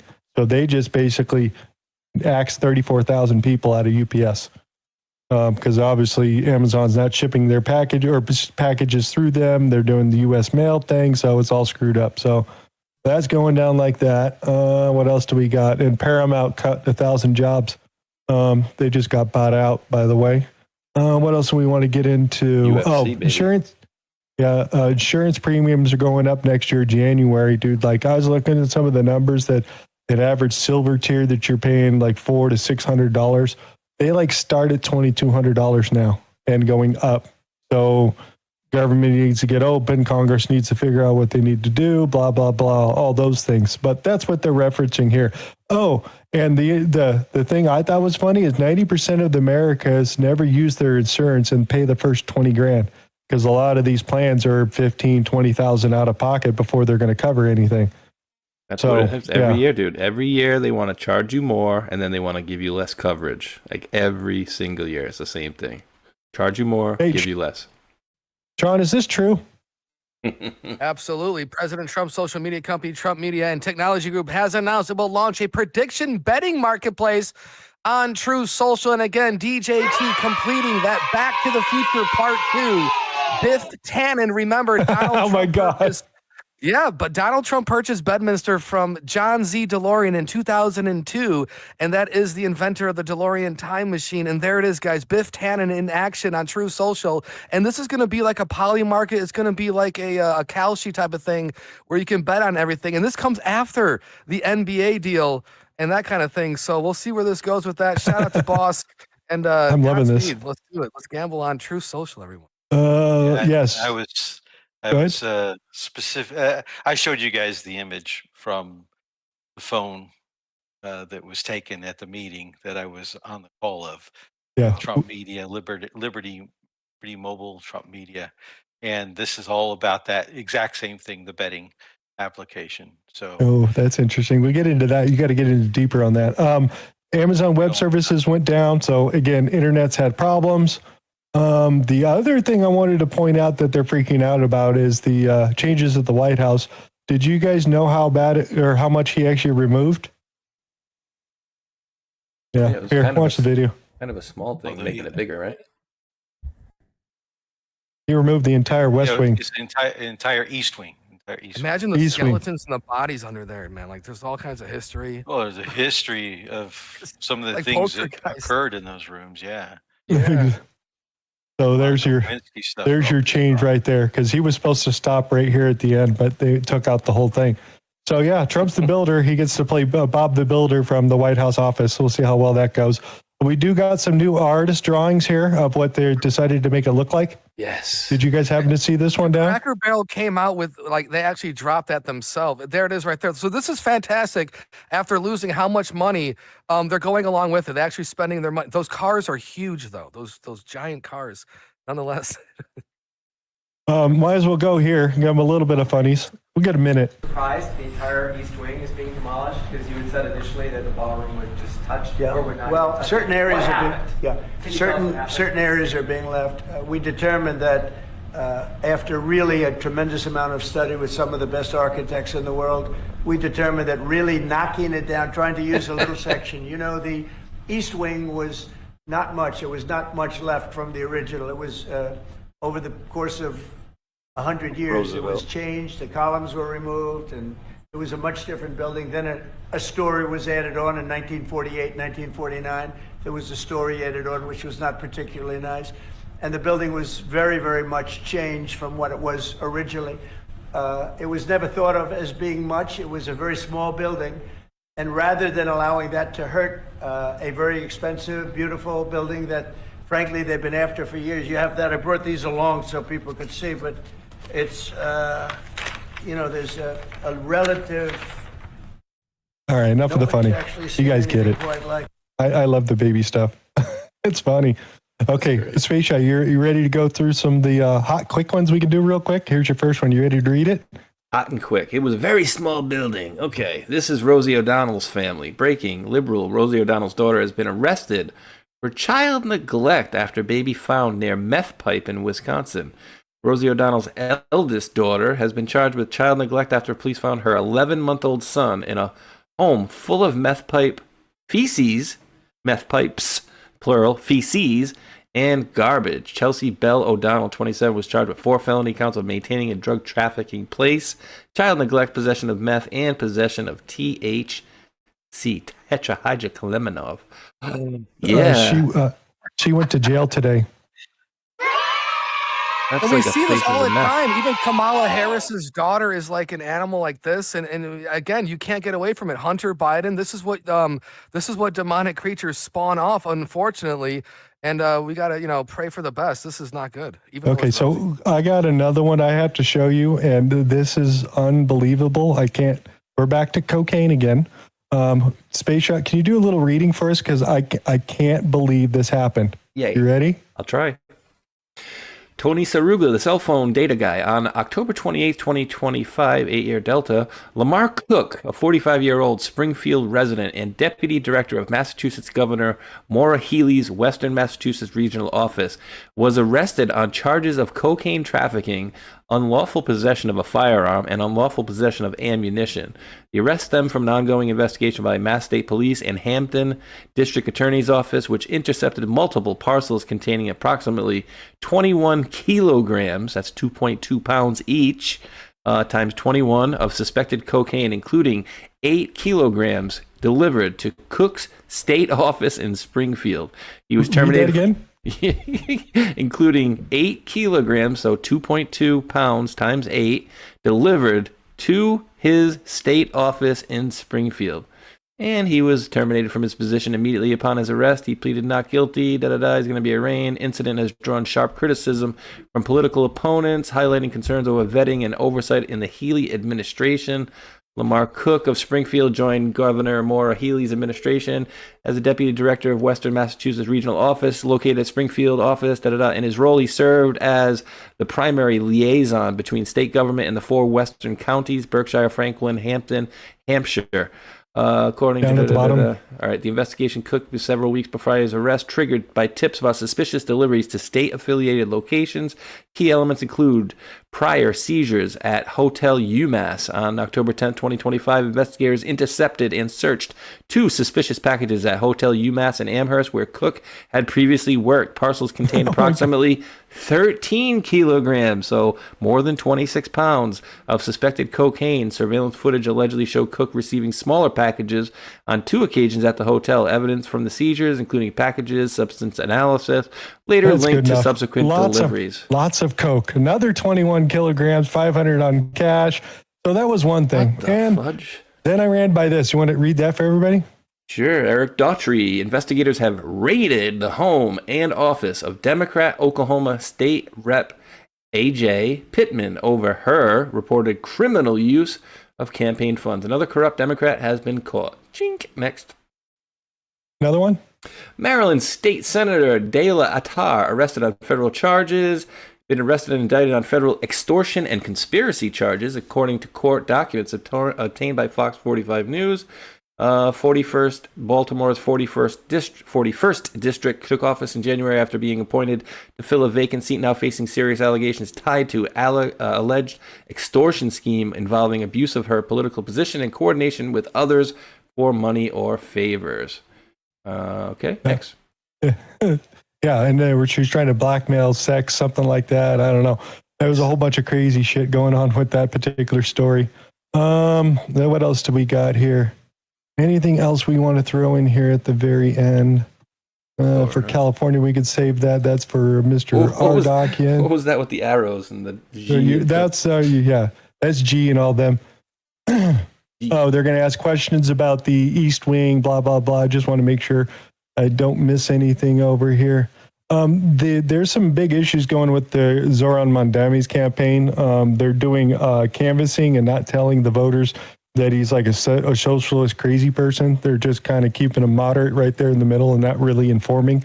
So James O'Keefe's all over that. And then they're also doing some money laundering type things. And I think Trump asked the DOJ to take a look at his citizenship. So that's going on with him this week. That was heard. Mondami referred to DOJ for criminal charges over allegations of foreign donations. So they're going after him. They're going to see if they can remove him before the election. What else do we got over here? I don't trust any man with a ring on his index finger. We're going to save the rest of this for Saturday.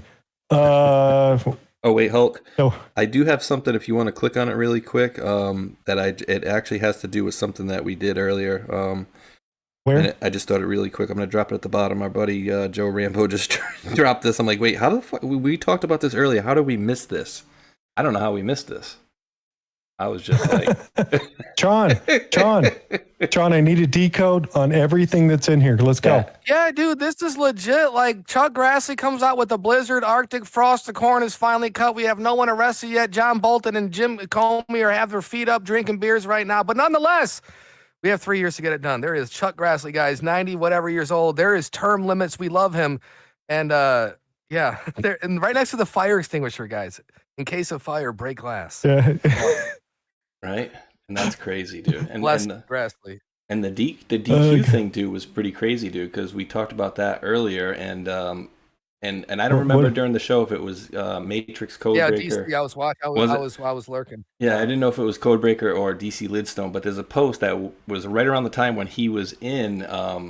He was at one of the Dairy Queens. His post 1543. It starts with D. The first line just says D.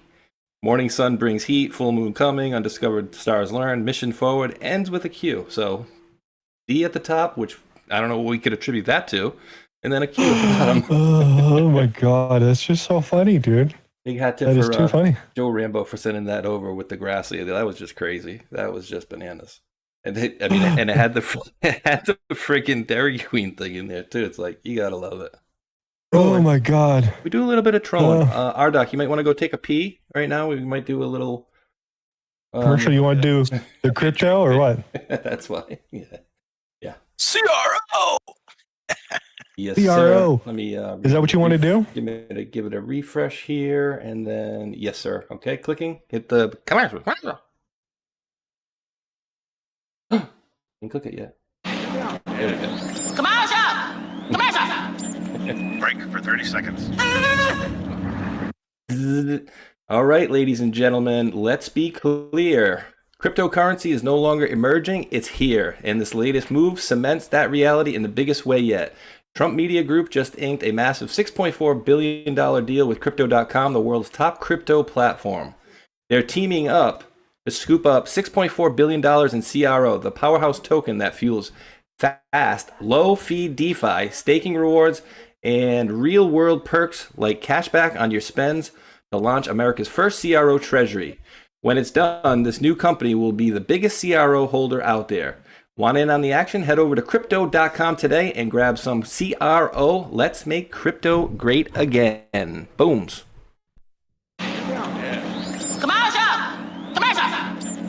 Break for 30 seconds. All right. Sharing screen now.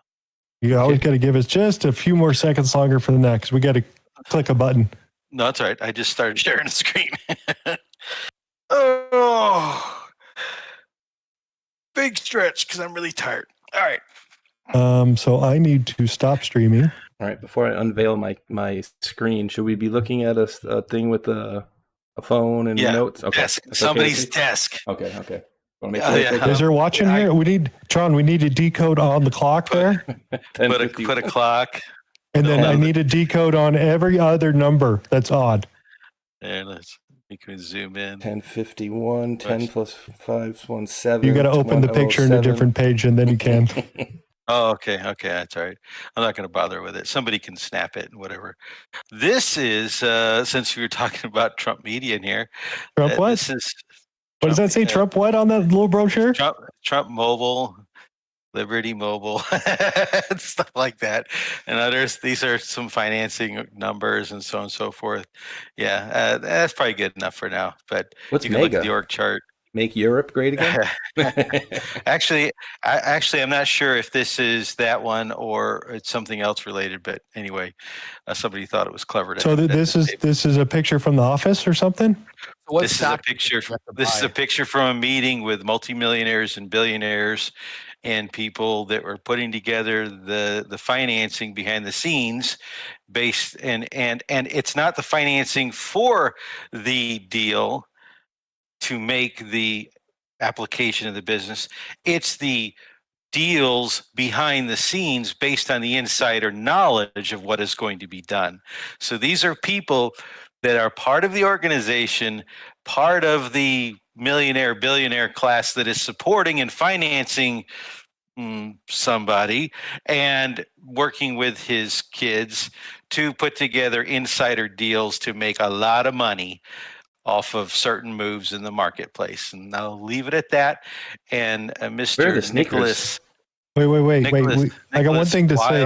Hold on. Nicholas Wiles Gaspari is the guy that I'm talking with over there. So for those of you in the Trump administration that are concerned about this, and I know who you are because we have talked, you need to shut this down. There you go.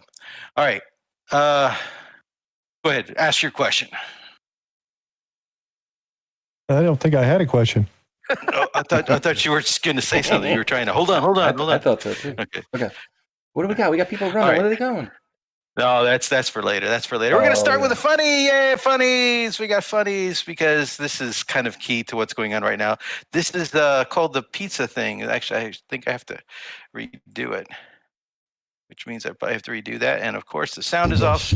Thank you for this meeting where we demonstrate again our unity against American threats and bullying and arrogance and new Sabrina Carpenter album.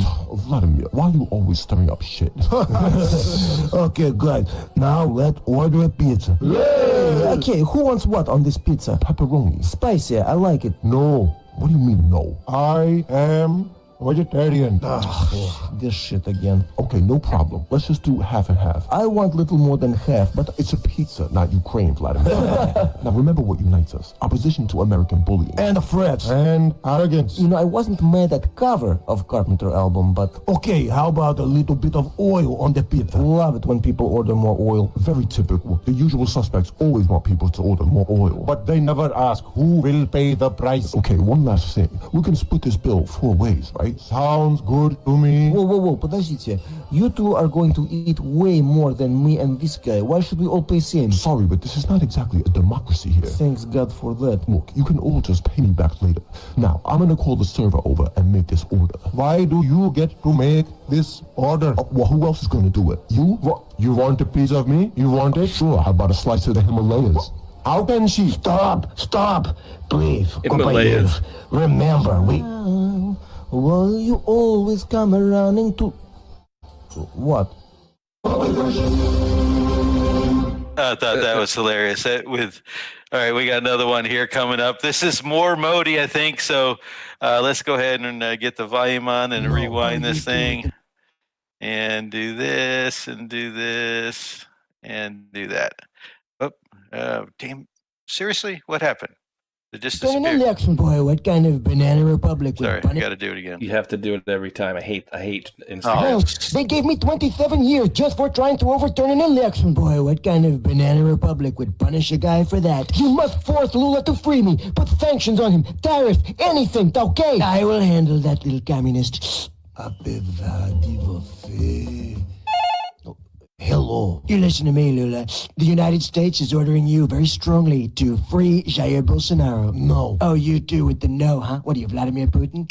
In that case, I'm going to put very strong tariffs and sanctions on you. Is that what you want? Yes. Well, then I'm gonna... Wait a second, you want that? Sanctions, tariffs, anything. My approval rating is even lower than yours. Give me your best shot, Donald. Very weird, but, okay, 10% tariffs. 10%? Where I come from, that is just the kickback, not the tariff. Hit me for real. Fine, 50%. Evil. Brazil will never bow down to America. What the fuck? 60%. We will protect our democracy. Who was booing? Send him or I have to find him. Oh, cracking down on free speech, huh? Guess that makes 2 of us. 80%. We are not your colony. Ugh. This is even harder than pretending to like soccer. What if we make a deal? What if you just deport him somewhere? But to where? To the only place a Brazilian can truly be happy. Nice try, but I will not send him to Disney. Well, actually, I was thinking Florida more generally, but... Florida? I thought that you were kicking all the South American criminals out of Florida. Damn it. Give me a second. Hello? Donald, how is it going? Am I going to be free? Yeah, it's going great. Let me call you back. Donald, I need your help. How do we pause that? Okay. So that's is that supposed to be Bolsonaro or is that the other guy? That's not Guaido, is it? Maybe it was. No, it can't be because Lula. Yeah, it was Bolsonaro's son. Yeah. Okay, that's funny. All right. Also, we found out who really stole the jewels. And of course, here it is. There it is. Yeah. I knew it. Yeah, he did it. Do you have that other story about the wife? No, I don't think so. Just a My quick. wife would want the family jewels, of course. Well, just to point out that somebody went back and they were looking at the taxes for her, and she's registered under taxes under his name and is listed as a male. Oh yeah. I remember. I saw that story. We'll let Candace Owens. Look, she's doing a lot of work. She's getting a lot of headaches for it, but she did all that work. So I'll let her deal with that. And these trainees are everywhere, so it's not. I wouldn't doubt it. Okay, so this one here, I've got to make sure the volume's turned up. And then, is there a way? There's not a way to rewind these, is there? So we'll just let it play through. I don't know. Okay,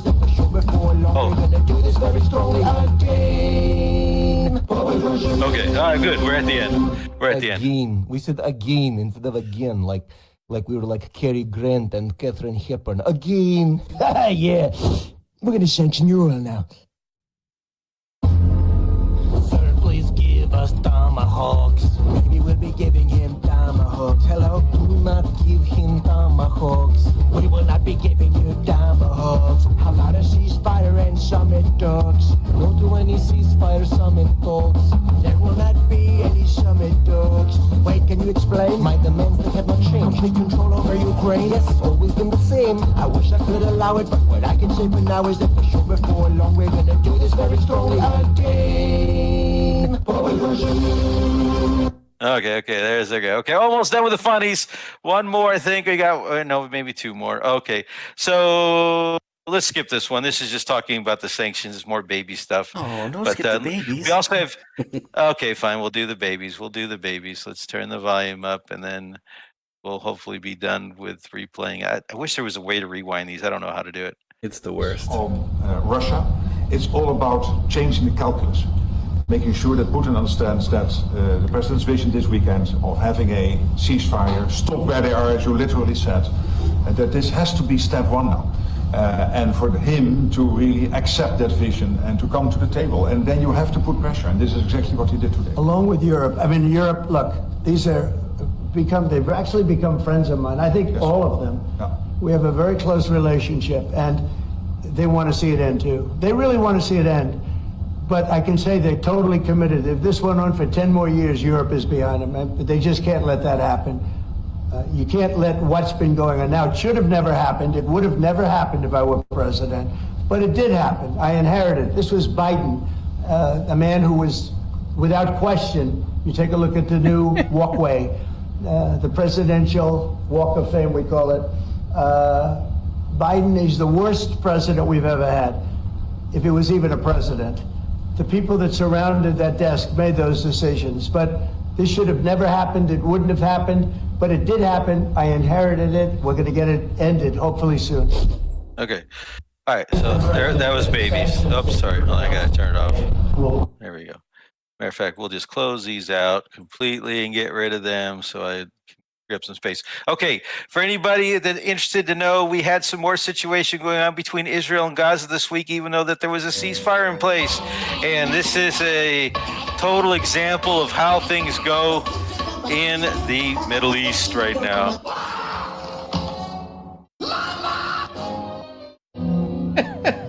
It was classic Bugs Bunny, man. Classic Bugs Bunny. All right. And then lastly, here is one of those memes that uses that caricature. So let's go and rewind this thing. This is a little bit of Jeopardy. That's a globalist.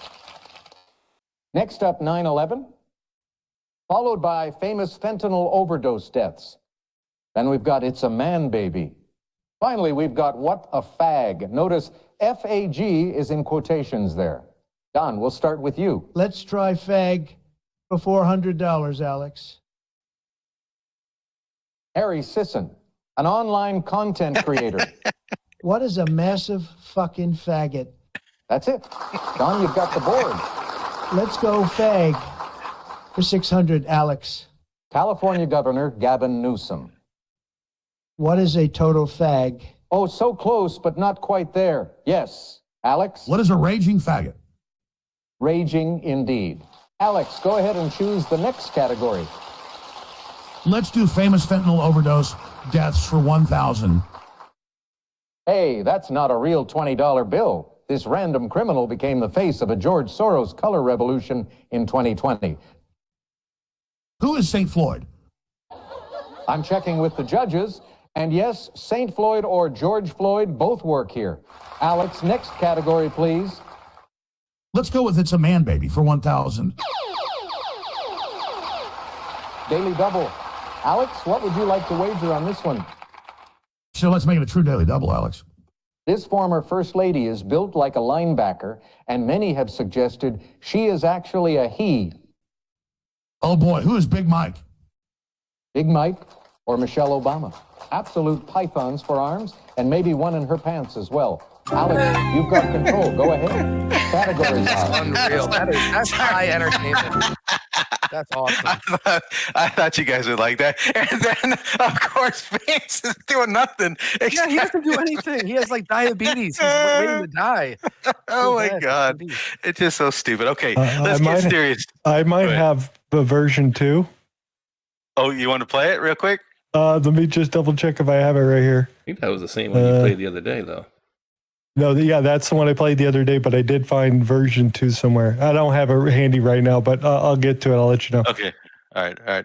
Well, let's get into something serious here now. I'm going to turn this up because this is now getting important, and this covers what was happening the last 2 weeks or so, and even before, and then what is going on this week. So we'll start it over. Well, I mean, obviously, we have implemented those sanctions. We plan to enforce them. I think the president's point is very clear: is that we expect now, with these enormous sanctions that have been placed on Lukoil and Rosneft, that this will maybe be the thing to unlock President Putin coming to the table and ending this war, and at least entering into a ceasefire so we can, negotiate a final resolution. But remember, as I've said before, President Trump holds all the cards. This is just one card that he's playing. There are many more. I was just today with CIA Director Ratcliffe here in Brussels, and we talked about a lot of other options that the president has available to him. And, President Trump is going to play those as appropriate. But again, all we want is this war to end and the killing to end and the death and destruction and to again, have peace and prosperity. We have a peacemaker as president, and he's going to continue to work on this until he unlocks the right combination of leverage to get Vladimir Putin to agree to end the war. You mentioned those cards, and I imagine a big one are these Tomahawk missiles. And you'll forgive me, but I just don't know what the state of play is on the U.S. being willing to give those to Ukraine now. What's your sense of how the president plans to deploy those or not? Yeah, well, obviously that is ultimately President Trump's decision. Deep strike capabilities are not just available from the United States. There are other countries that are helping Ukraine that can provide those to be used on the battlefield, and we've already seen Ukraine developing its own, whether it's long-range drones or whether it's their Flamingo missile. There is all sorts of ways that long-distance strikes can be brought to the oil and gas infrastructure of Russia and their weapons and armaments manufacturing, no matter how far it may be behind the main line of contact. And so, we're going to obviously keep some of those things close to the vest. President Trump is going to continue to look at whether Tomahawks are necessary or whether there are other opportunities for other countries to provide long-range strikes. All right, that's probably good enough for that one. So, key takeaways actually for this deal is that this is pure escalation by, and this is Whitaker, who we're all familiar with from his time at DOJ as a stopgap measure. And what we used to be big on Whitaker about in the DOJ, his role in the in NATO as the ambassador to NATO has been pretty much just nothing but a hammer.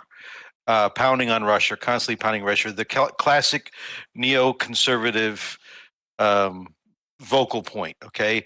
And being a neocon is not the same thing as being a conservative. Let me make that very clear. Neocon is a movement started by a group of Jewish Americans that were very closely aligned with the Zionist movement. Not what you think it is in terms of conservatism or MAGA or anything like that. Neocon is not a positive term. So this is escalation, and to benefit NATO, to threaten Russia, to basically say Donald Trump has all the cards in his hand and he can give Tomahawks. But you know what? We're not going to give Tomahawks. Trump has already said that. He's already given the reasons why. But the Ukrainians haven't stopped asking. NATO and the European Union haven't stopped demanding. And Zelensky is still pressuring and wanting those damn Tomahawks. We'll get into what's going on with the Flamingos that Whitaker brought up a little bit later on in the show.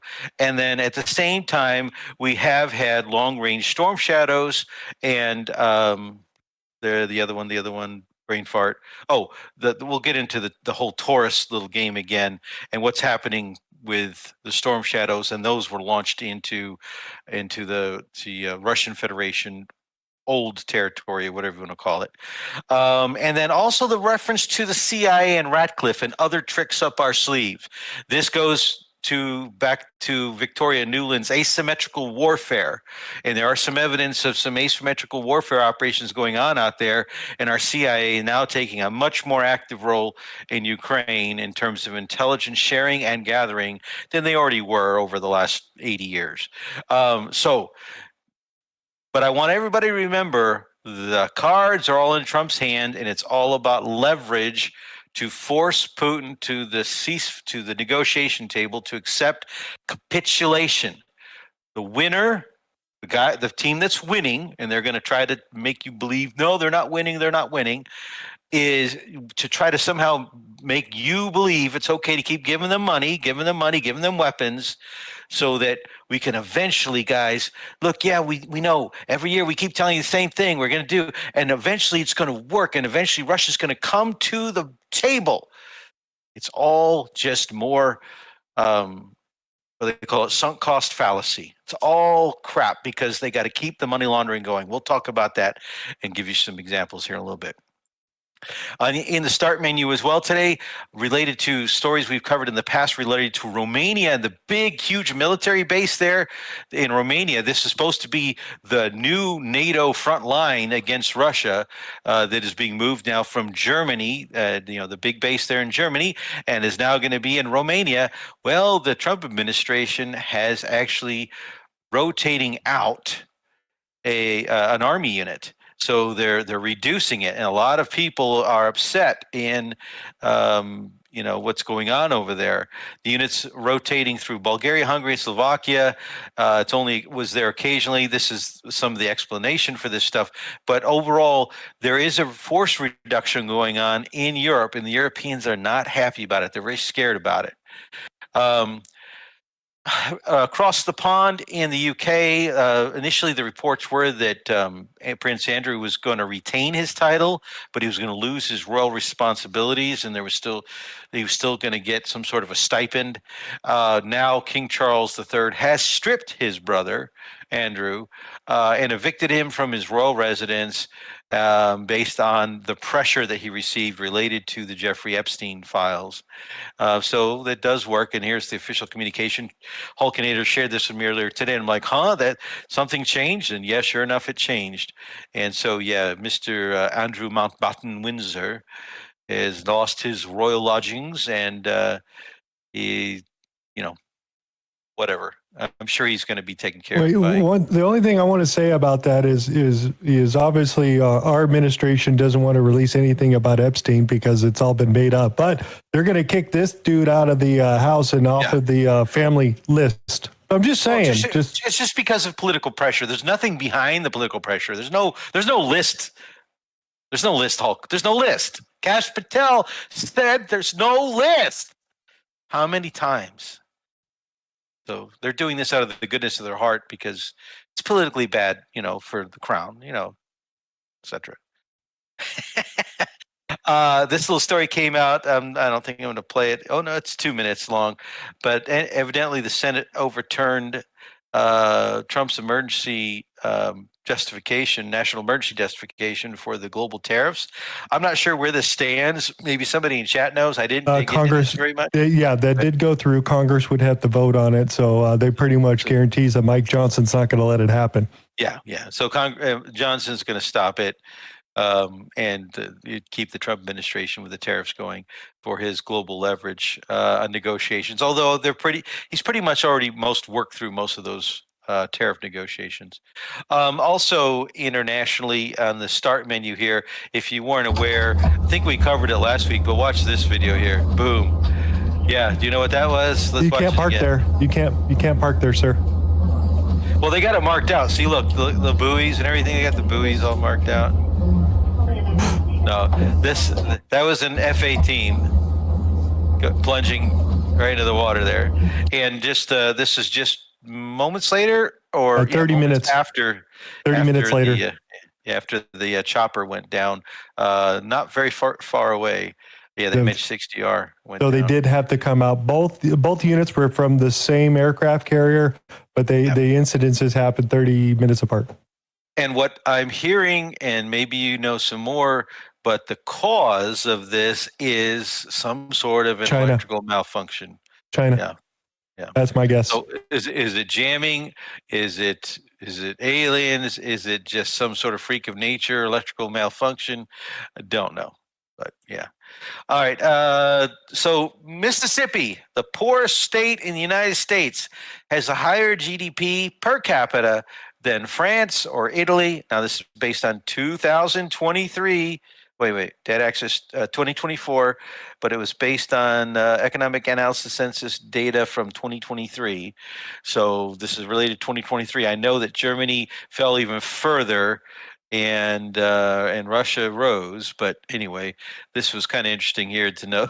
Look, Japan, Italy, France, UK, Germany, Canada. And this is Mississippi, and Texas is way up here, and Texas is the size of Ukraine, but the economy of Texas is about the size of the Russian economy, and the Russian economy is the fourth largest in the world now, based on purchasing price power by the IMF, rated by the IMF. So next time somebody goes about Russian economy and they're sucking compared to Europe sucking, it's all propaganda. That is propaganda. In the election in the Netherlands did not go the way of Geert Wilders.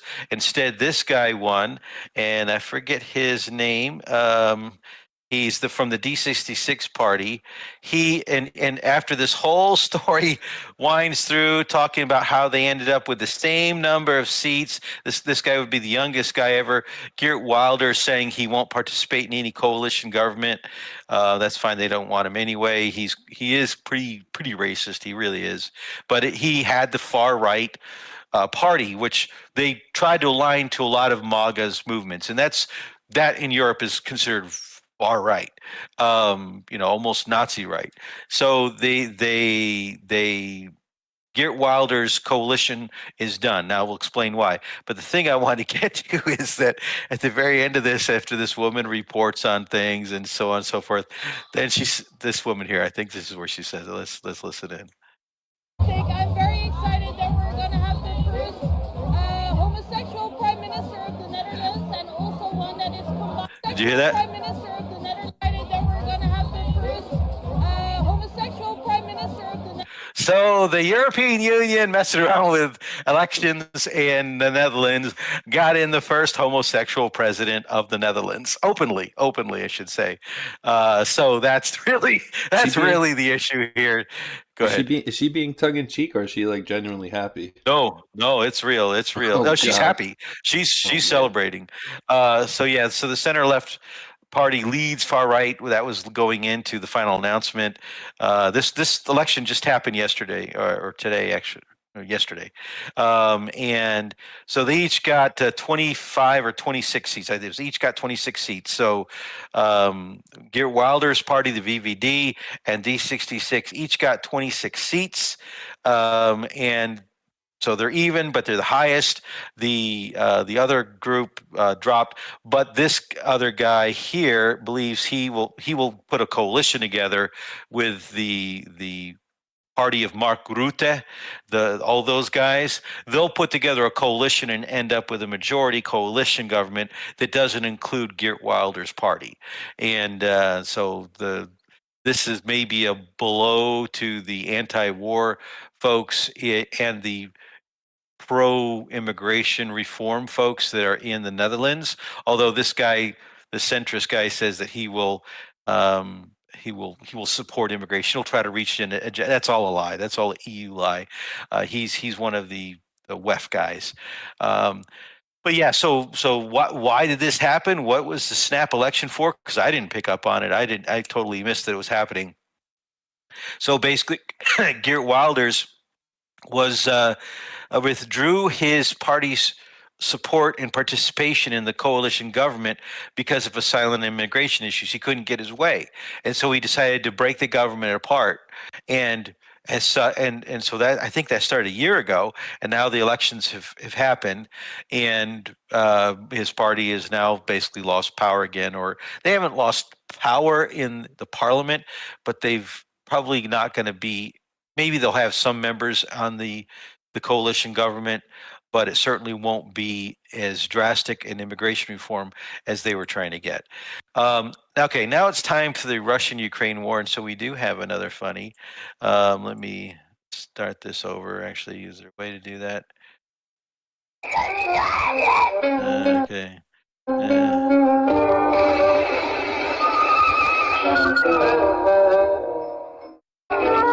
Okay, so this is how it starts.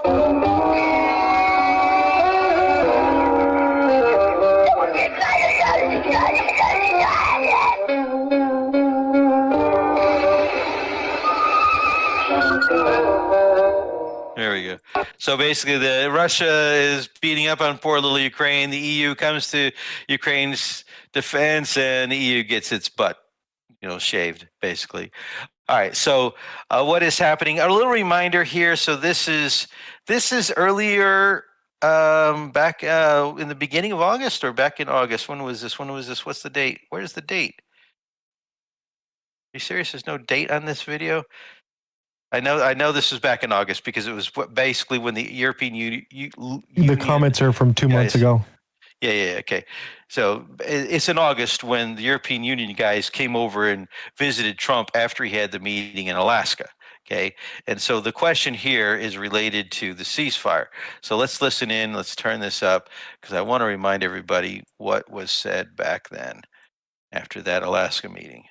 President Zelensky, you look fabulous in that suit. Unlike February's contentious meeting, the sit-down on Monday between U.S. President Donald Trump and Ukraine's President Volodymyr Zelensky was cordial. Even the reporter who previously attacked Zelensky for wearing military-style clothing to the White House is the wrong one. Apologized. Sorry. I apologize to you. Look, blah, blah, As they blah. moved to sit down in the East Room, differences with their host emerged. To be honest, we all would like to see a ceasefire. German Chancellor Friedrich Merz insisted a ceasefire was a critical precondition to any trilateral meeting between Trump, Zelensky, and Russian President Vladimir Putin. I can't imagine that the next notice they cut it. They cut it. The next meeting What Trump would responded without a ceasefire. So let's work on that. French President Emmanuel Macron concurred.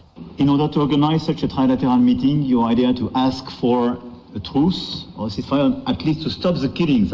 Prior to last Friday's meeting in Alaska with Russia's president, Trump also insisted on an immediate ceasefire.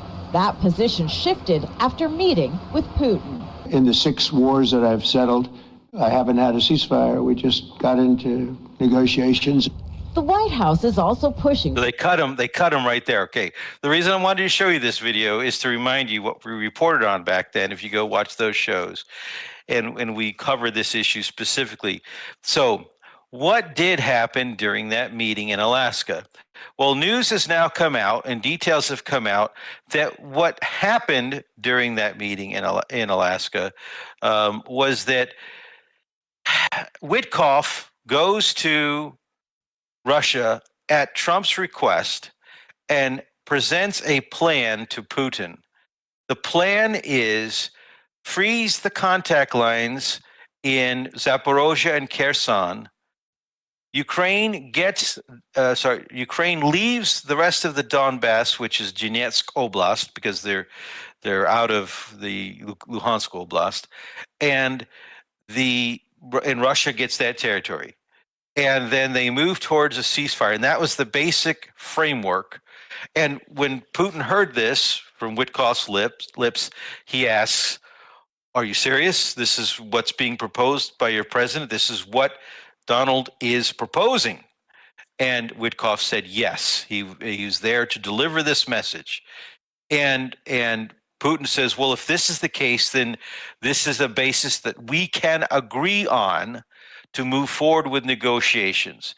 And that's the basis for why the Alaska meeting happened. The Russian delegation shows up in Alaska expecting to talk about this peace proposal that has been presented by Trump, which does not involve a ceasefire, but goes immediately to a peace plan and a negotiation, and there is no There's no temporary ceasefire. There's no buildup of weapons in Ukraine again. That everything gets set in stone and agreed to, and that was the framework they want to negotiate. Well, during the meeting, remember, the meeting didn't last very long. But it was happy. Everybody was smiling. Everybody's happy. The meeting didn't last very long. And the reason it didn't last very long is because it broke early because the Russians were pissed off. We didn't hear about this in the media in the United States. This is being released in Europe and in Russian and in Ukrainian media. It's coming through the readouts and the Lavrov and other people that were attending the meeting. And this is also supported by some people in the Trump administration. I can't divulge those conversations. Now, what happened in Alaska was basically the same scenario. Putin sits down. We all seen the pictures there. The press gets pushed out. They have a discussion, and they immediately bring up, okay, this is what Witkoff has brought to us. This is what we understand is the situation. Ukraine leaves Donetsk Oblast, the rest of the 25 or 23% of the territory that's there after Pokrovsk and what's left the north of it. And then Zaporozhye, Kherson lines freeze. The Kharkov line, really, I don't know what the answer was. I don't have that personal knowledge, actually. I'm assuming that the Kharkov line would freeze at the Oskol River, which is where it's at. And then then they would move immediately into a peace plan, not a ceasefire. It would freeze the lines. There would effectively be a ceasefire, but they would be moving into a peace plan, which would have stipulations on Ukraine, stipulations on Russia, et cetera, et cetera, et cetera, and not this Minsk 3.0 ceasefire plan that Kellogg and the Europeans and Macron and Starmer and everybody's been pushing hard on Donald Trump. Witkoff says, yes, that is what the proposal was. And Russia then says, again, in that case, we can agree to this agreement. We can agree to this, and let's use this as a framework to then begin working on the details. And Putin goes through and he starts discussing some of the technical details that have to be worked on by the lower level teams, like specific regional issues, specific railway stations and how power is going to be distributed, like literally electricity and water and stuff like that. There's a whole host of things that would have to be worked through with technical teams once these lines and these borders are frozen, including recognition, both legal recognition and just in-name recognition of the territories now becoming part of Russia, yada, yada, yada, the whole 9 yards. Okay, well, during that meeting, Trump, who sent the peace plan with Witkoff, his envoy, to Russia, says, Putin asks him, so you agree to this, Donald? And Donald says, well, I've got to check with Zelensky. I've got to check with the Europeans, but, we'll see. We'll see. But I think it's a good start. Okay. And so Putin got upset with him. Like, what do you mean? What do you mean you got to check with them? Either we're going to agree. We all know this is you, okay? And you're hemming and hawing. And then Trump made some excuses about why it may not be a good thing and why a ceasefire might be good. So he flip-flopped right during the meeting. And the Russians were like, you brought this plan to us, and now you're saying you can't agree to this plan? Why would you bring this to us if it wasn't already vetted? And so they got really pissed off at the diplomacy that was done by Rubio and others and Kellogg and everybody else that brought this unvetted, unverified plan that still needed to be sold to Zelensky, still needed to be sold to the Europeans, and the Russians got pissed off when the meeting ended. They all still were cordial. They're all still talking about what they can do, rapprochement, all this other crap. But the Russians went home and said, we're waiting on your answer. And they have been waiting on the response because that's how they left it. Trump had to go off and find out, and he's never responded back. And the Russians have been waiting, and they're still waiting for an official answer from the United States government. And that is the rest of the story that we aren't ever going to get in a media publication in the United States. Now, Rdoc, question quick. Go ahead. With all the tariffs, like we've already realized we did anyways, and then you've been reporting on it, and like all these tariffs and stuff that they do to Russia, they've already kind of enclosed themselves to the point where it doesn't really affect them, right?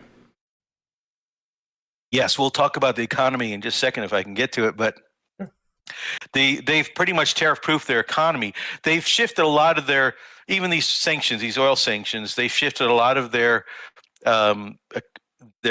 stuff from the EU. The EU thought they'd be smart. They cut themselves off from Russian cheap gas and cheap energy. They're still buying it behind the scenes, by the way, but they're paying more for it. That's the sick little secret. And they've got traders in Poland and Germany and elsewhere getting rich, but ripping off the average citizen, the average business in their countries. So we'll talk about that in a second. But so Dmitriev, the envoy, one of the key guys, he was sent this past week to meet with the White House and Rubio and all these other people. And he had some meetings, and he tried to deliver a message and say that the Russians are still open to negotiations. And ask this question: where's the response? Okay, and so let's listen to what he has to say. I think this is eye-opening because this is the guy that's dropping a bunch of Q drops and other stuff like that. So, I think midterm, what will happen is that people see that dollar is not very reliable. Global South is doing separate payment systems and other systems that cannot be weaponized. And one of the, I think, important examples just recently, so we had one of the US officials who called me Russian propagandist. And it's actually good for me because most people call me in Russia peace propagandist, or sometimes even, or God forbid, President Trump's team propagandist. But regardless, why was this person nervous? Because he was asked about the consequences of energy sanctions on Russia, and didn't really address what the question was.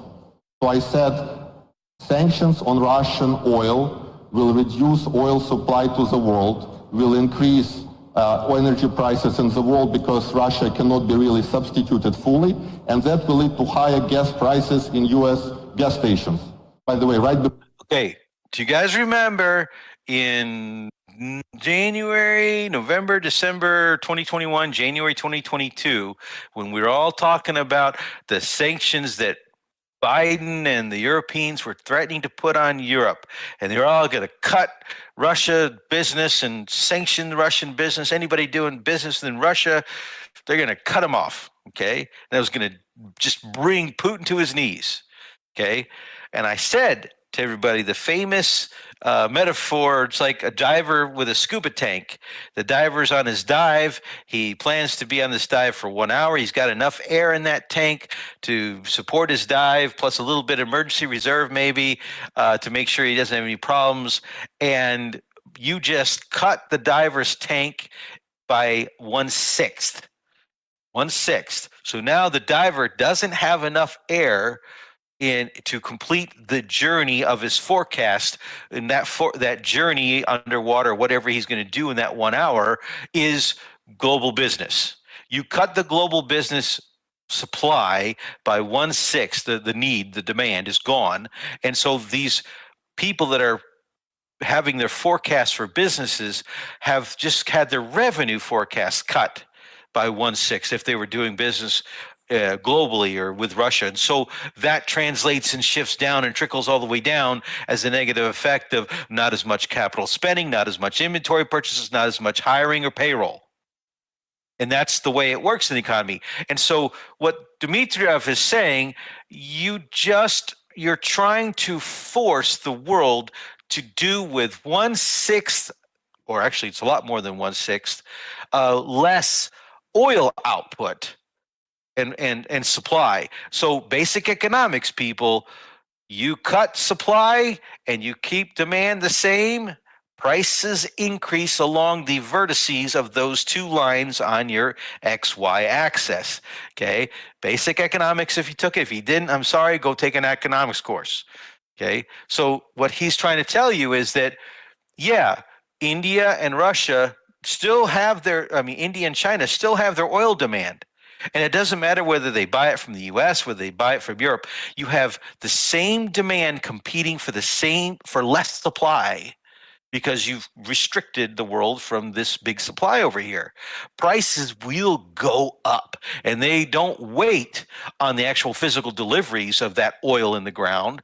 They go up speculatively, and the speculators that are betting on the gasoline contracts coming for the refined products are bidding up their prices, and so the pump guys sitting in the retail shops make their prices go up even before their delivery costs increase for refined product, which is way before the refiners get the crude deliveries for those contracts, those physical deliveries of more expensive crude. Okay, it's like 3 to 6 month delay curve on some of the supply, depending on where you are in the world. In the United States, it happens much faster. We consume oil and gas a lot, really fast. But we actually, a little secret, we trade it. But anyway, what he's saying is very, very true. And anybody that you see on the internet trying to say, it's BS, it's propaganda. For midterms. So this is the result of So what he said was for the midterms, and this is important. This is a political play for the midterms. You're going to have an increase in prices. People are initially going to absorb it, but if it stays out there too long, it will hurt our economy greatly. Now, because everything goes from transportation of food to farm equipment to transportation of materials to your local Walmart, to your grocery store, to everything, to your local car as you commute back and forth to work, relies on cheap energy prices. And that price goes up even 10 cents, 25 cents. It's an immediate pocketbook issue. Okay. Now, we're going to talk about what happens to the price of oil and gas and what it did temporarily spike up and what it's done now. But Lukoil and Rosneft, but specifically Lukoil, is now obliged to sell its Romanian oil refinery after U.S. sanctions. And so why are they doing that? Because they know the sanctions will be permanent. So that's an important distinction, and we don't have time to go into that lesson in business and economics, but permanent sanctions versus a temporary sanctions, it's a long-term forecast. If Lukoil thought, or if in communication with the U.S. government and other U.S. regulators around the world thought that for some reason this was going to be just a temporary blip, they would not sell all of their assets in this refinery, in this storage facility and refinery. Okay, instead they are selling. That tells you a lot, and it's important to note, and so I'm bringing that up now. Now, this also came out this week that the reason the summit was called off is because Rubio played a hardball, even unnecessary hardball, with the Russians. Very tough talking, very aggressive talking during the conversation he had with Lavrov. And it became very clear to the Russians that Donald Trump had flip-flopped and had still not given an answer on what was going on, but the answer was becoming clear through the other messages in the media that Trump was now back on the ceasefire train.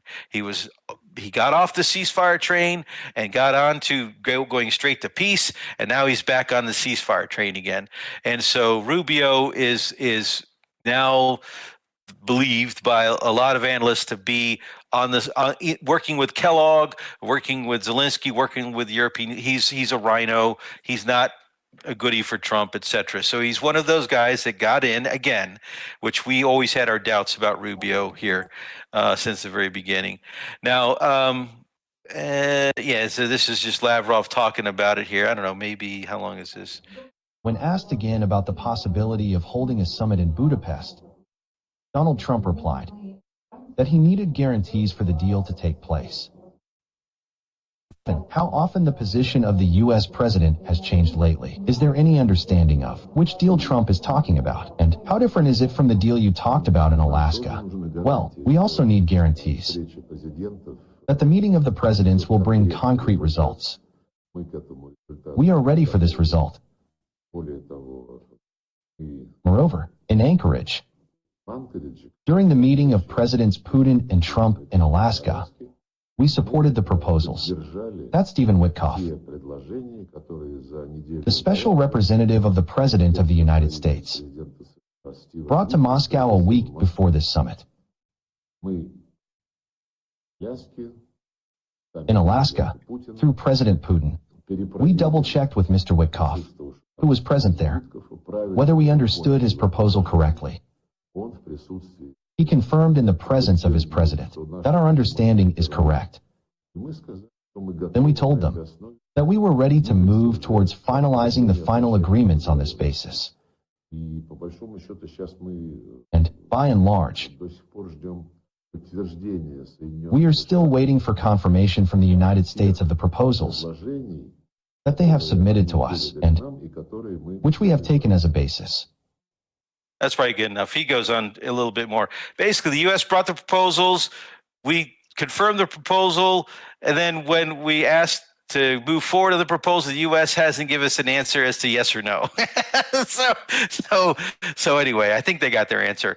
Viktor Orban, after being thrown under the bus by Donald Trump earlier on, has now said that, hey, we still have a vision for peace and stability in Europe. Europe has to negotiate directly with Russia. Let's not play games and mess around. He was the only guy in Europe that has ever tried to talk with Putin. The rest don't want to talk to Putin. Ukraine should be a strategic partner, not an EU member. Minimize funds to Ukraine, keep resources within Europe, and respect each country's energy choices. Okay, so that's it. But he still vows to circumvent U.S. sanctions on Russian oil. And this is Trump's buddy. This is his chief champion in Europe. All the rest of the European leaders hate Donald Trump, even though he says, I count them as my friends. Okay, no, they're not your friends. Okay, they're people that will lick your boots as long as they get something for it personally, even at the disadvantage of their citizens. Okay, in the economy side, I had to get this in the start menu. I haven't gotten off start yet. Jeez. All right. Budget watchdog. $38 trillion national debt is where we're climbing to. We've just added a huge chunk of money, and we're going to be adding $1 trillion even faster. And so we're sitting at 125% debt to GDP ratio. And so remember, I covered last week the debt to GDP of some of the European countries. We are also in a little bit of a fiscal crisis. And so this is the Peter G. Peterson Foundation. They are a conservative fiscal think tank, and they have looked at this ad nauseum, this particular issue here, and have released, I think, a report. Or no, sorry, that's different. They released a report about the unsustainable fiscal path that we're on, and that there's no quick fix to this. And so the Fed this week just started talking about moving towards a quantitative easing. That's printing money, people. So there's your reasons to make sure you're in gold or some other source of countering inflation. More info on the beef story. So yeah, there was some bipartisan backlash in the Midwest, led by Midwest politicians against Trump. So they got to stay elected, both Republicans and Democrats in beef country. And so yeah, they're all pissed off about what went on with Argentina and so on and so forth. And I know Hulkinator, you did some content on this on Monday's show. Did you want to make a comment on here? The biggest thing that I dug into is even Massey was saying it is that the time to basically birth a cow from birth to the time that it's going to be slaughtered is about 3 years. And under COVID, they got rid of a lot of farmers and a lot of cows. So it's a lot quicker to bring up the chickens and the hogs than it is beef. So in a temporary area, Massey thinks it's a good idea to bring it in, but he also did mention that the farmers do need some help because of this particular situation. So there are some deals that are happening behind the scenes as far as I know. Yeah, anytime it's just like bringing in, cheap Japanese steel way back in the day, or, when you dump a lot of product that may be at a lower cost, it drives the overall cost of your product that you sell, and if you're a cattle rancher, what you can sell that beef for may be not enough money to keep your ranch going. Okay. And so that's where it becomes a really concern to some of these small independent farmers. The big agri companies, they're no problem. They got no issue, but it's the big agri companies we got to be careful about in terms of what they do with that beef and who they're really owned by. It's the 3 slaughterhouses that control it. Brazil, the other one, and then they're trying to still build that local one so they could deal directly with a market with Americans. You got to be careful about it. But it was necessary to make sure that Javier Milei stayed in office, and so this is all about making sure that we balance. He sacrificed some domestic citizens for our ability to have influence and prosperity in the future. Is the way it's being sold. Sorry about that double sound, guys. I was just checking. Rumble sound is working over here, guys, as well. Just giving you a heads up. He went off on Basant and Rubio both, and brought to my attention this something I didn't know about. But our Treasury Secretary, similar to the other one that made a lot of movies. No, he's a lifelong protege of George Soros. And a Democrat of the Clinton.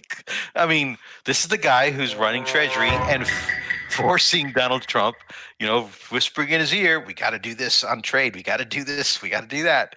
That's who's advising our president. And lastly, on the start menu, we got CZ's pardon. What did he even do that was it even a crime? It wasn't a crime. We don't have time for that funny. And this is another story about Zhao.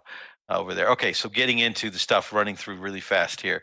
All right, so Russia military. This week we have the Oreshnik going into Belarus.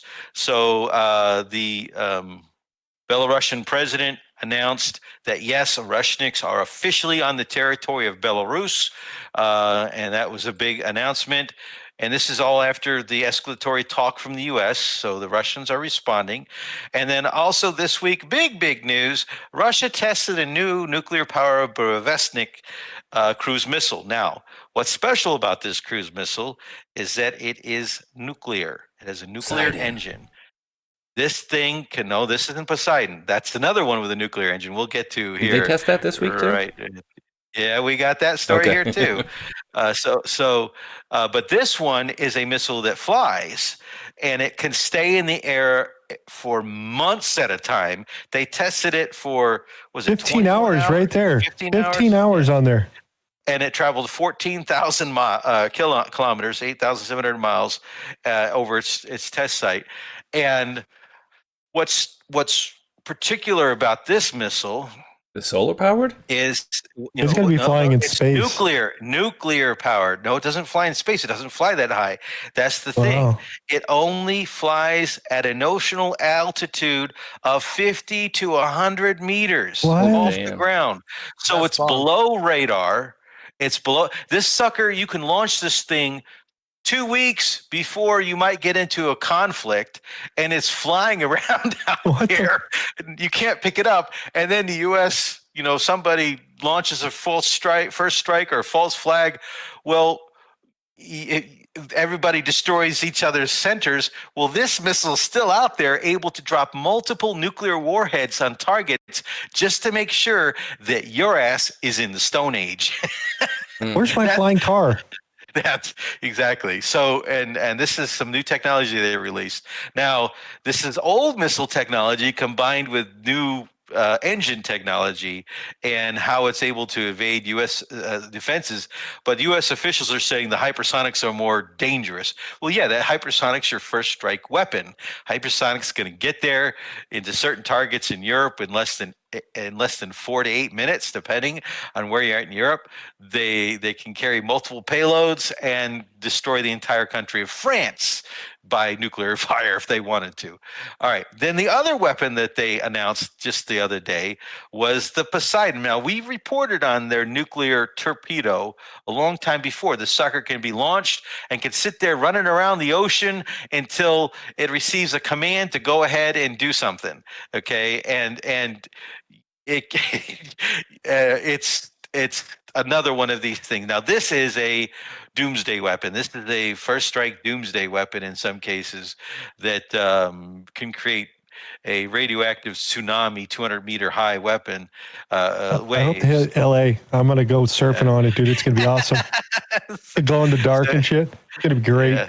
The Doomsday Nuclear Torpedo. So yeah, that was released. It's now operational. It's not just in testing. This was in testing like 2 years ago when we reported on it. It's operational. And the same thing with Oreshnik. Oreshnik is now operational. And of course, we just had a major pre-operational test of the Burevestnik. Okay. So and Burevestnik I think means storm petals or something like that. It's like Stormbringer. It's like the hammer for Thor or something. It's similar to that. All right. So also so Dmitry Medvedev got into an online shouting match with the Belgian defense minister. The Belgian's defense minister spouted off earlier on about Russia and that the Europeans and the United States were going to go and attack Russia, and Europe is gauging for war, and we're going to go to war with Russia and everything like that. And so here the Belgians, they're out marching and protecting. I don't know, it's a joke. I don't know if it's real, whatever.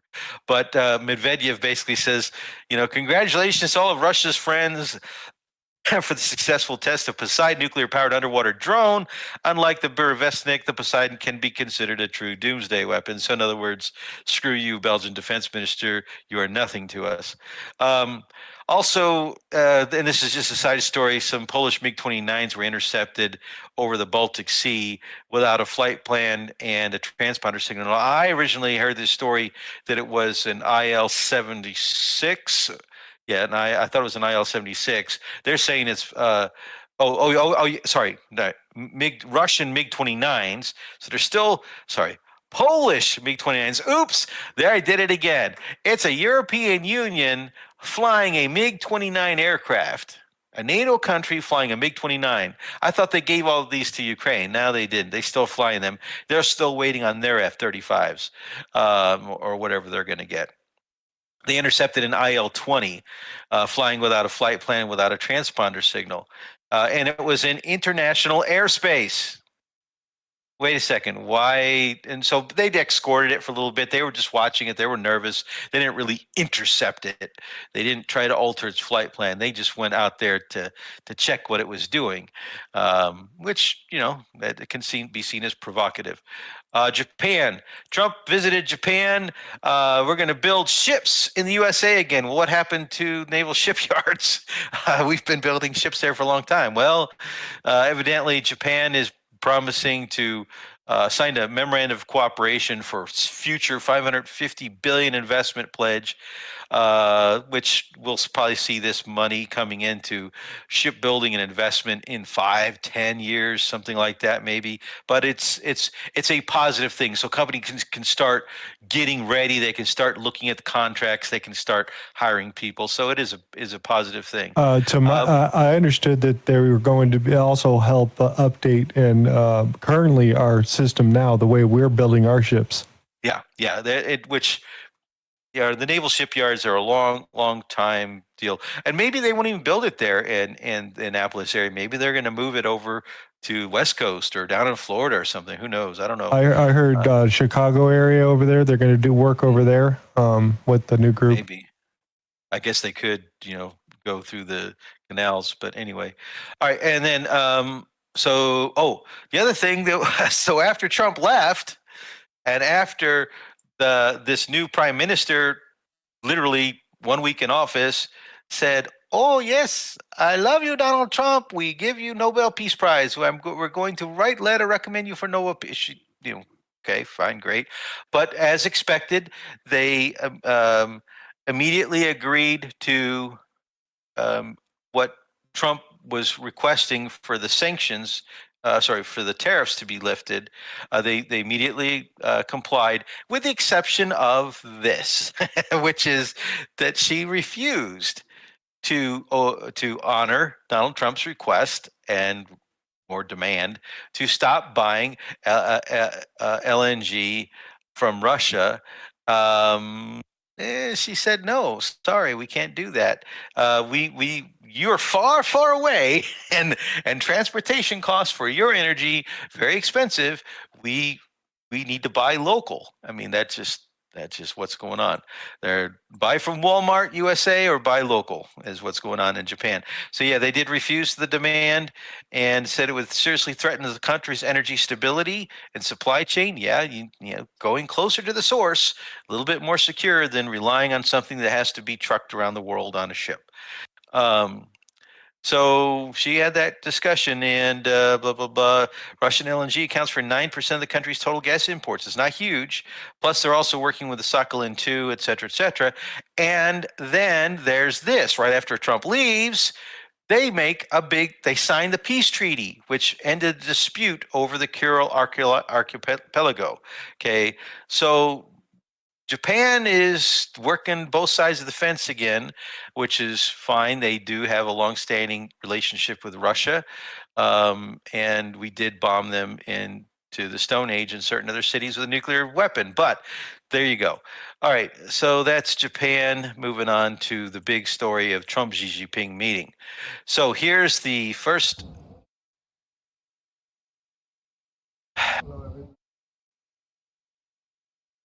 So he was made to wait. Yeah, it was like 5-10 minutes or something. Like it wasn't. Yep. It was not this. This is an official. I mean, that didn't. Oh, they cut it. I don't know if you could see that. There was a little cut. Let's see if we can see it here. Yeah, right there. They cut it. So this is a sign that China is not happy with you, and that's unfortunate. So, and then now let's focus. This is the Independent, so they are pro, you know, mainstream media, pro U.S. I guess would be the right way of saying it. And let's watch what they focus in on. Good to see you again. Good to see you again. We're going to have a very successful meeting, I have no doubt. But he's a very tough negotiator. That's not good. The pat on the back, that's Trump asserting his dominance. Xi don't give a fuck. Okay, he doesn't care. Okay, he is not happy there. The body language is that he's not happy. Let's turn off that Czech language commercial. That's the hardest language I've ever tried to speak. Richard is spewing out what his spin is here about, you know, Trump groveling for friendliness, showing empty lines, blah blah blah. We know each other very well, etc. And it is somewhat empty lines, but he does this with everybody, so it's nothing special. But the Chinese were icy, and that's the key things. The Chinese were very icy on the greeting. Trump gets on the airplane later on, and he talks about how it wasn't. But what was the end result of the conversation? They met again in Busan. Few tariffs slightly eased, temporary agreement on rare earths, and promises of cooperation to be defined later. In short, a diplomatic show without substance, but enough to show that the two giants have reconnected and need each other. Well, okay. So where does that leave us? Trump and I, Hulkinator. I always call you Trump. Hulkinator and I were talking about this earlier, and you know, what are the key takeaways? So the talks were shorter than expected. Trump goes in saying, "Yeah, it's going to be 4 hours. We're going to talk for 4 hours." No, it was an hour and 40 minutes. Okay, and a lot of people were surprised at how short it was. So that basically tells them that, okay, they basically went in, they talked, and they only talked about the things that they had already pre-agreed to talk about, that they didn't talk about anything else. And so what is certain things? Well, number one, they didn't talk about a trade deal. There's no trade deal. There is some temporary rollbacks and some temporary freezes, partial freezes to be exact.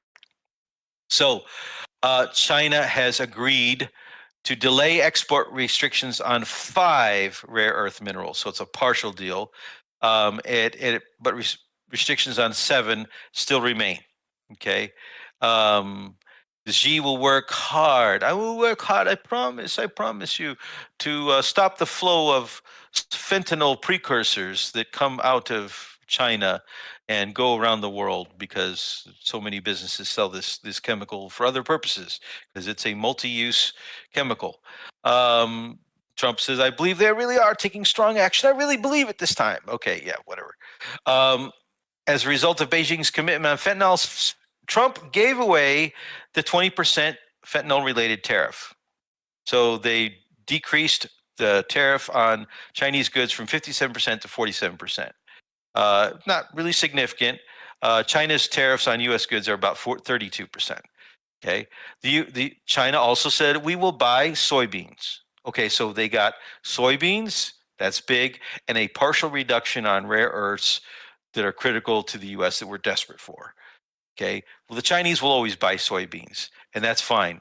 And so they bought Brazil's soybeans, they'll buy our soybeans. So Trump gets a win with the soybean farmers politically. So that's a very good thing for Trump. China will pause countermeasures on 301 investigations. So that is Trade Act violations. That's intellectual property theft that the FBI and the DOJ go after, and all these cases that we hear about all the time that a lot of people are pissed off about, with stealing trade secrets and making things cheaper in China and selling the duplicates on our markets. Okay, so Trump gave away the suspension of those investigations for, I think, 1 year. Was it 1 year? Chinese Ministry of Commerce also said the U.S. agrees to suspend technology export controls on those Chinese subsidiaries. Remember that September 29th law that went into effect that made all those thousands of indirectly, partially owned companies, if they had control, like 51% or just control, even if it was lower percentage of ownership, by a Chinese company that was on the sanctions list, then all those subsidiaries also got sanctioned. And that's what started China off into its restriction on rare earth minerals.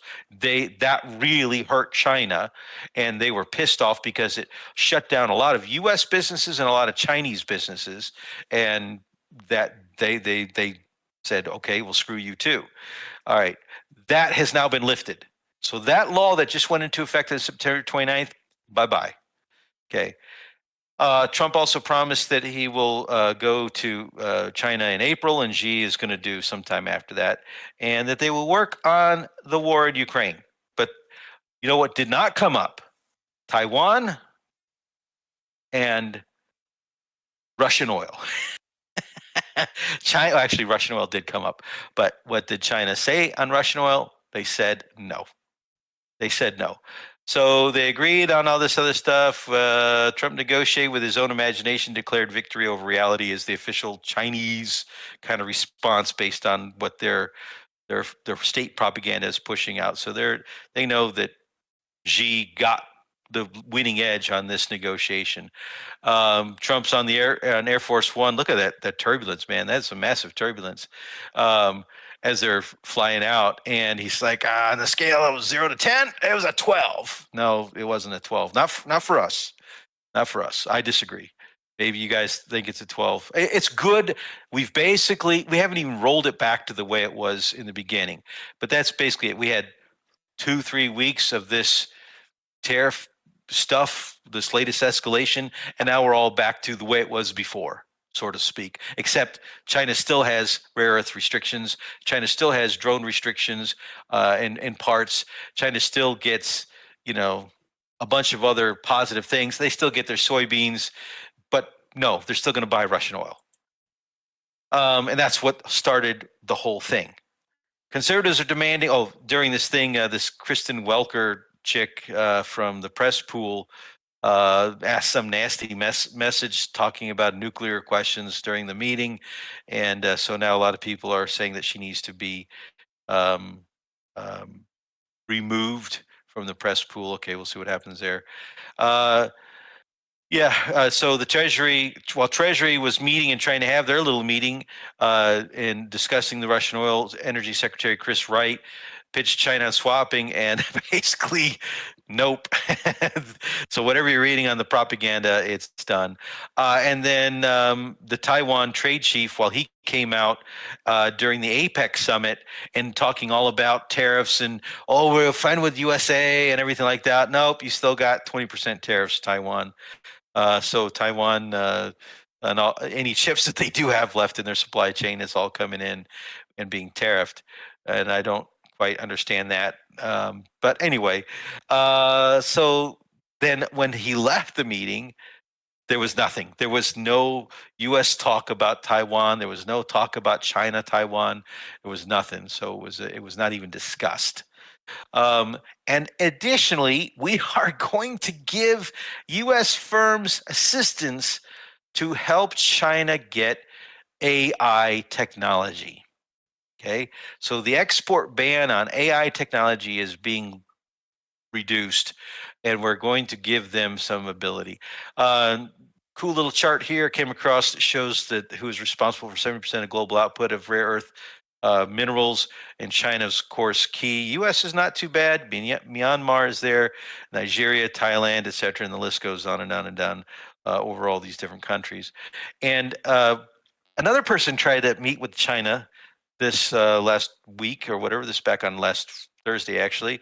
The German foreign minister, this new guy, Wadful, came in, and China, actually, he didn't fly. He canceled his trip because nobody in China wanted to meet with him.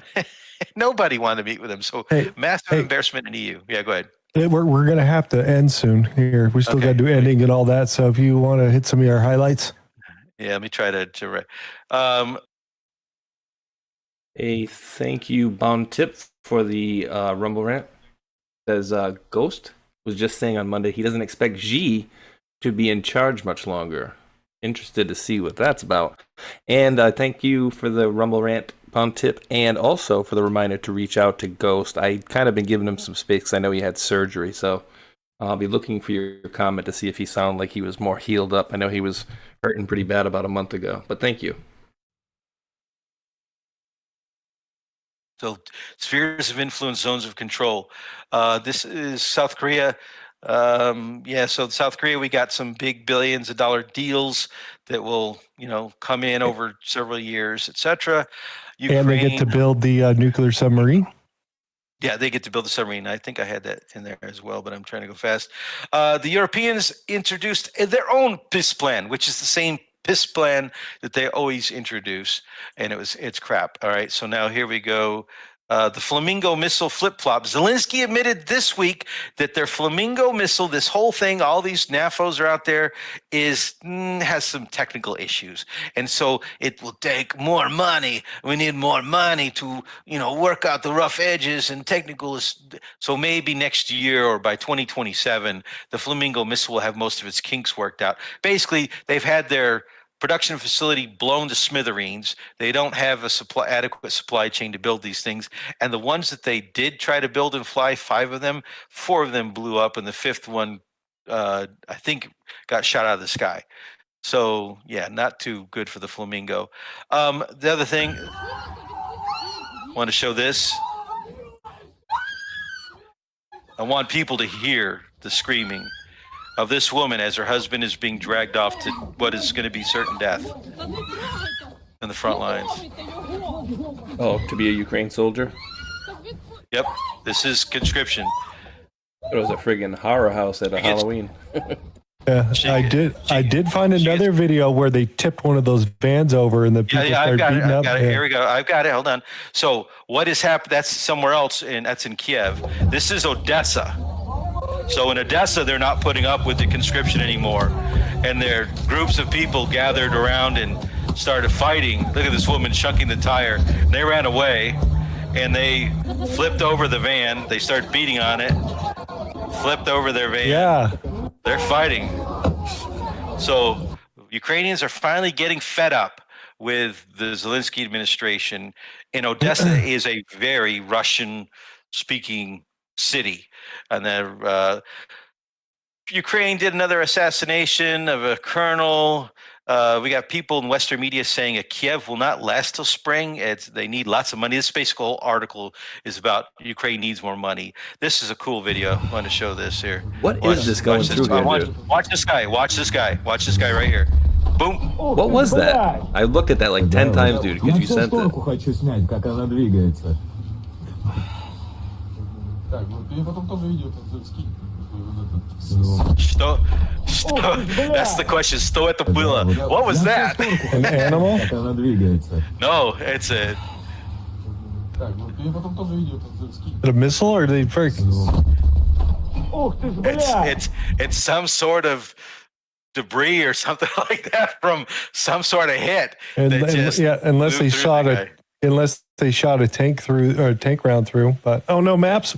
We got to wrap up soon, bro. Hold on, this is very important.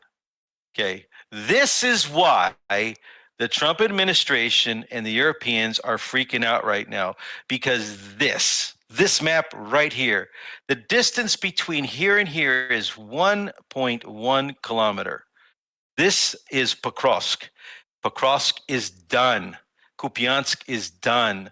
And the Ukrainians admitted it this week. And they sent Sersky even to the front line because Azov will not go in and try to unblock this.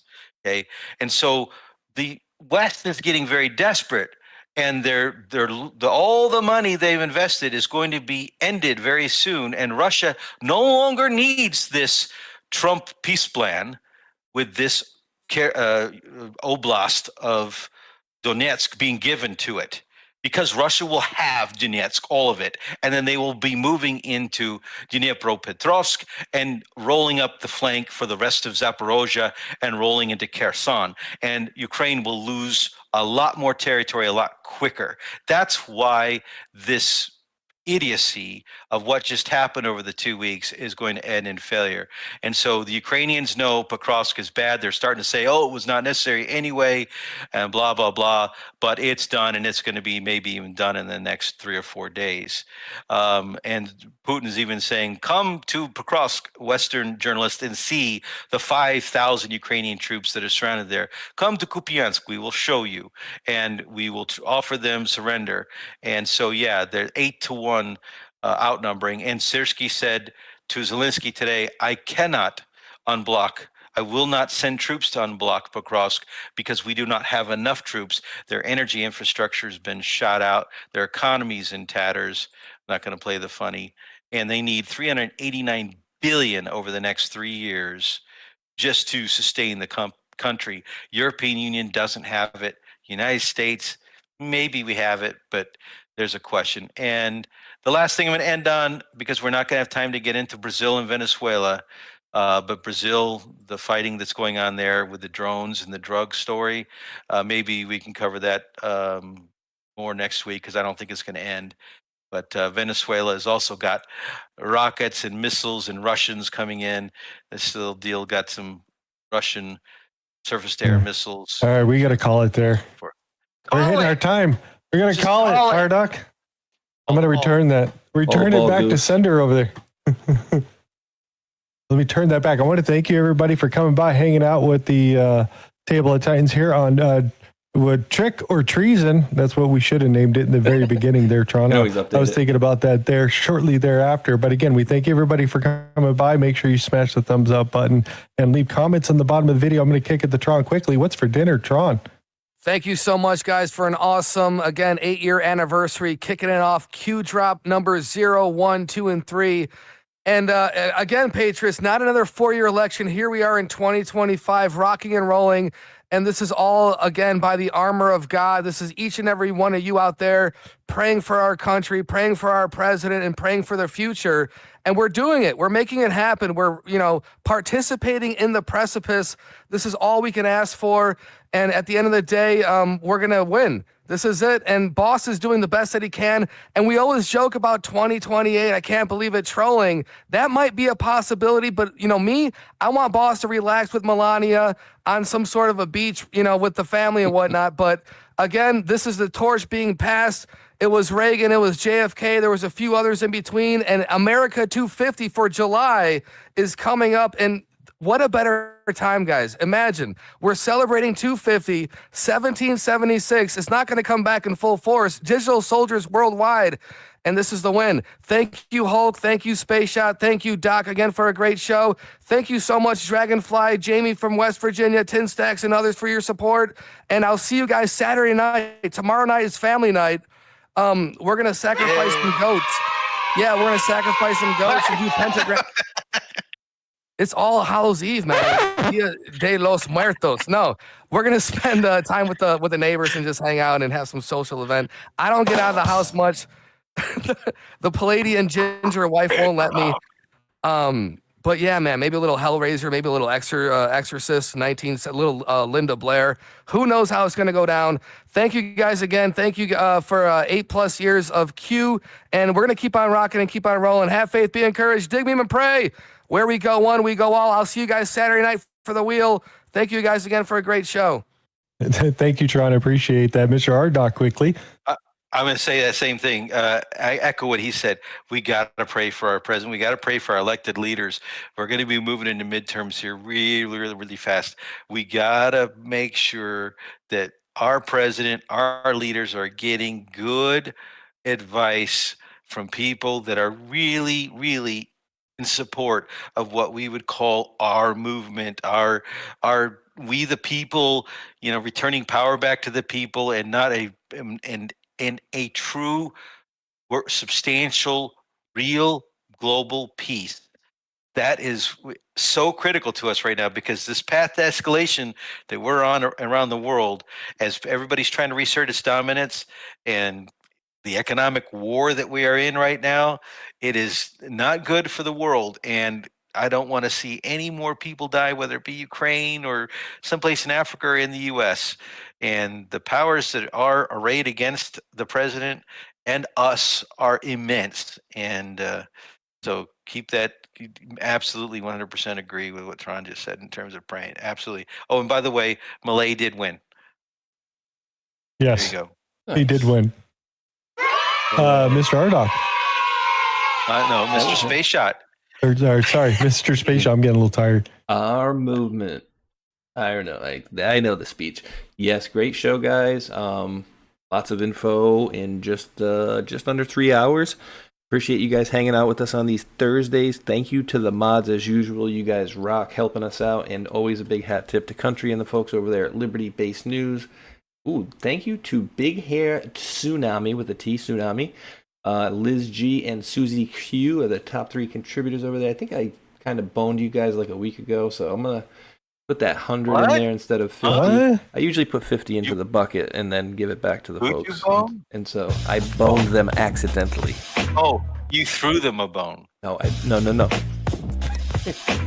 bone bugs in harmony, man. I boned them, which means I screwed them accidentally. And then I said I would give them 100 on Saturday, which I did, but then most of these guys aren't here on Saturday. Sorry, I slipped. There you go. There's your 100 dropping in the box and coming at you in 29, 28, and counting. I am not over on Pilled today. Hulkinator is over there. He's going to say some thank yous. And so thank you guys all who have donated over there, and especially give some thumbs up, guys. Helps us get on the leaderboard. We got 400 even over on my Rumble with 0 down right now, so I appreciate that. Help us get on the leaderboard. More like-minded folks to chat with. So with that said, I'll be back. Actually, I'll be on a call-in show tomorrow night with News Treason and Rambo. I think it starts at like 5, whatever. I'll put out some postings and let you guys know. But I guess that's going to be it for me for now. And back to you, Mr. Hulkinator. 7 p.m. Eastern tomorrow night. And then, of course, me and Hulk will be back at 1 p.m. Eastern on Saturday. Yay. I want to say Woke and Walked over on the Pilled side. Gifted the can, says happy Table of Titans. God bless Space Shot Rdoc Tron and the whole Foxhole fam. He Woke and Walk also donated 217 gold pills. Thunder One did 330 on the gold pills. A Curious Cat with the cookie. Polly with the ship gifted Polly 9363 gifted the ship. You get one of those. Thank you. Sean Joe gifted the can. Sean Joe with a cookie. Sean Joe with a cookie. Rambo and French checked in. They gifted a can. Thank you very much. Sean Joe gifted a cookie. Sean Joe with a cookie over there and that side. And the last thank you over there was Miller over there for the Rumble Rant. We thank you, everybody, for coming out and participating in the show. Make sure you go grab the digital girlfriend, boyfriend, and Twitter, and heart it, and exit, whatever the hell you want to call it now. Spread the word. That's the most important thing. And like Space Shot always says, stick around on every platform that is not YouTube. You will see the thanks for watching. Just let it wait, and I will play the takedown for you guys. Sorry, YouTube. You're going to have to go over to Rumble or DLive or the Foxhole to check that one out. But we do appreciate each and every one of you wonderful world patriots out there for tuning in. And until that next video, thumbs up, like, and subscribe. Peace. Much love. Be good humans.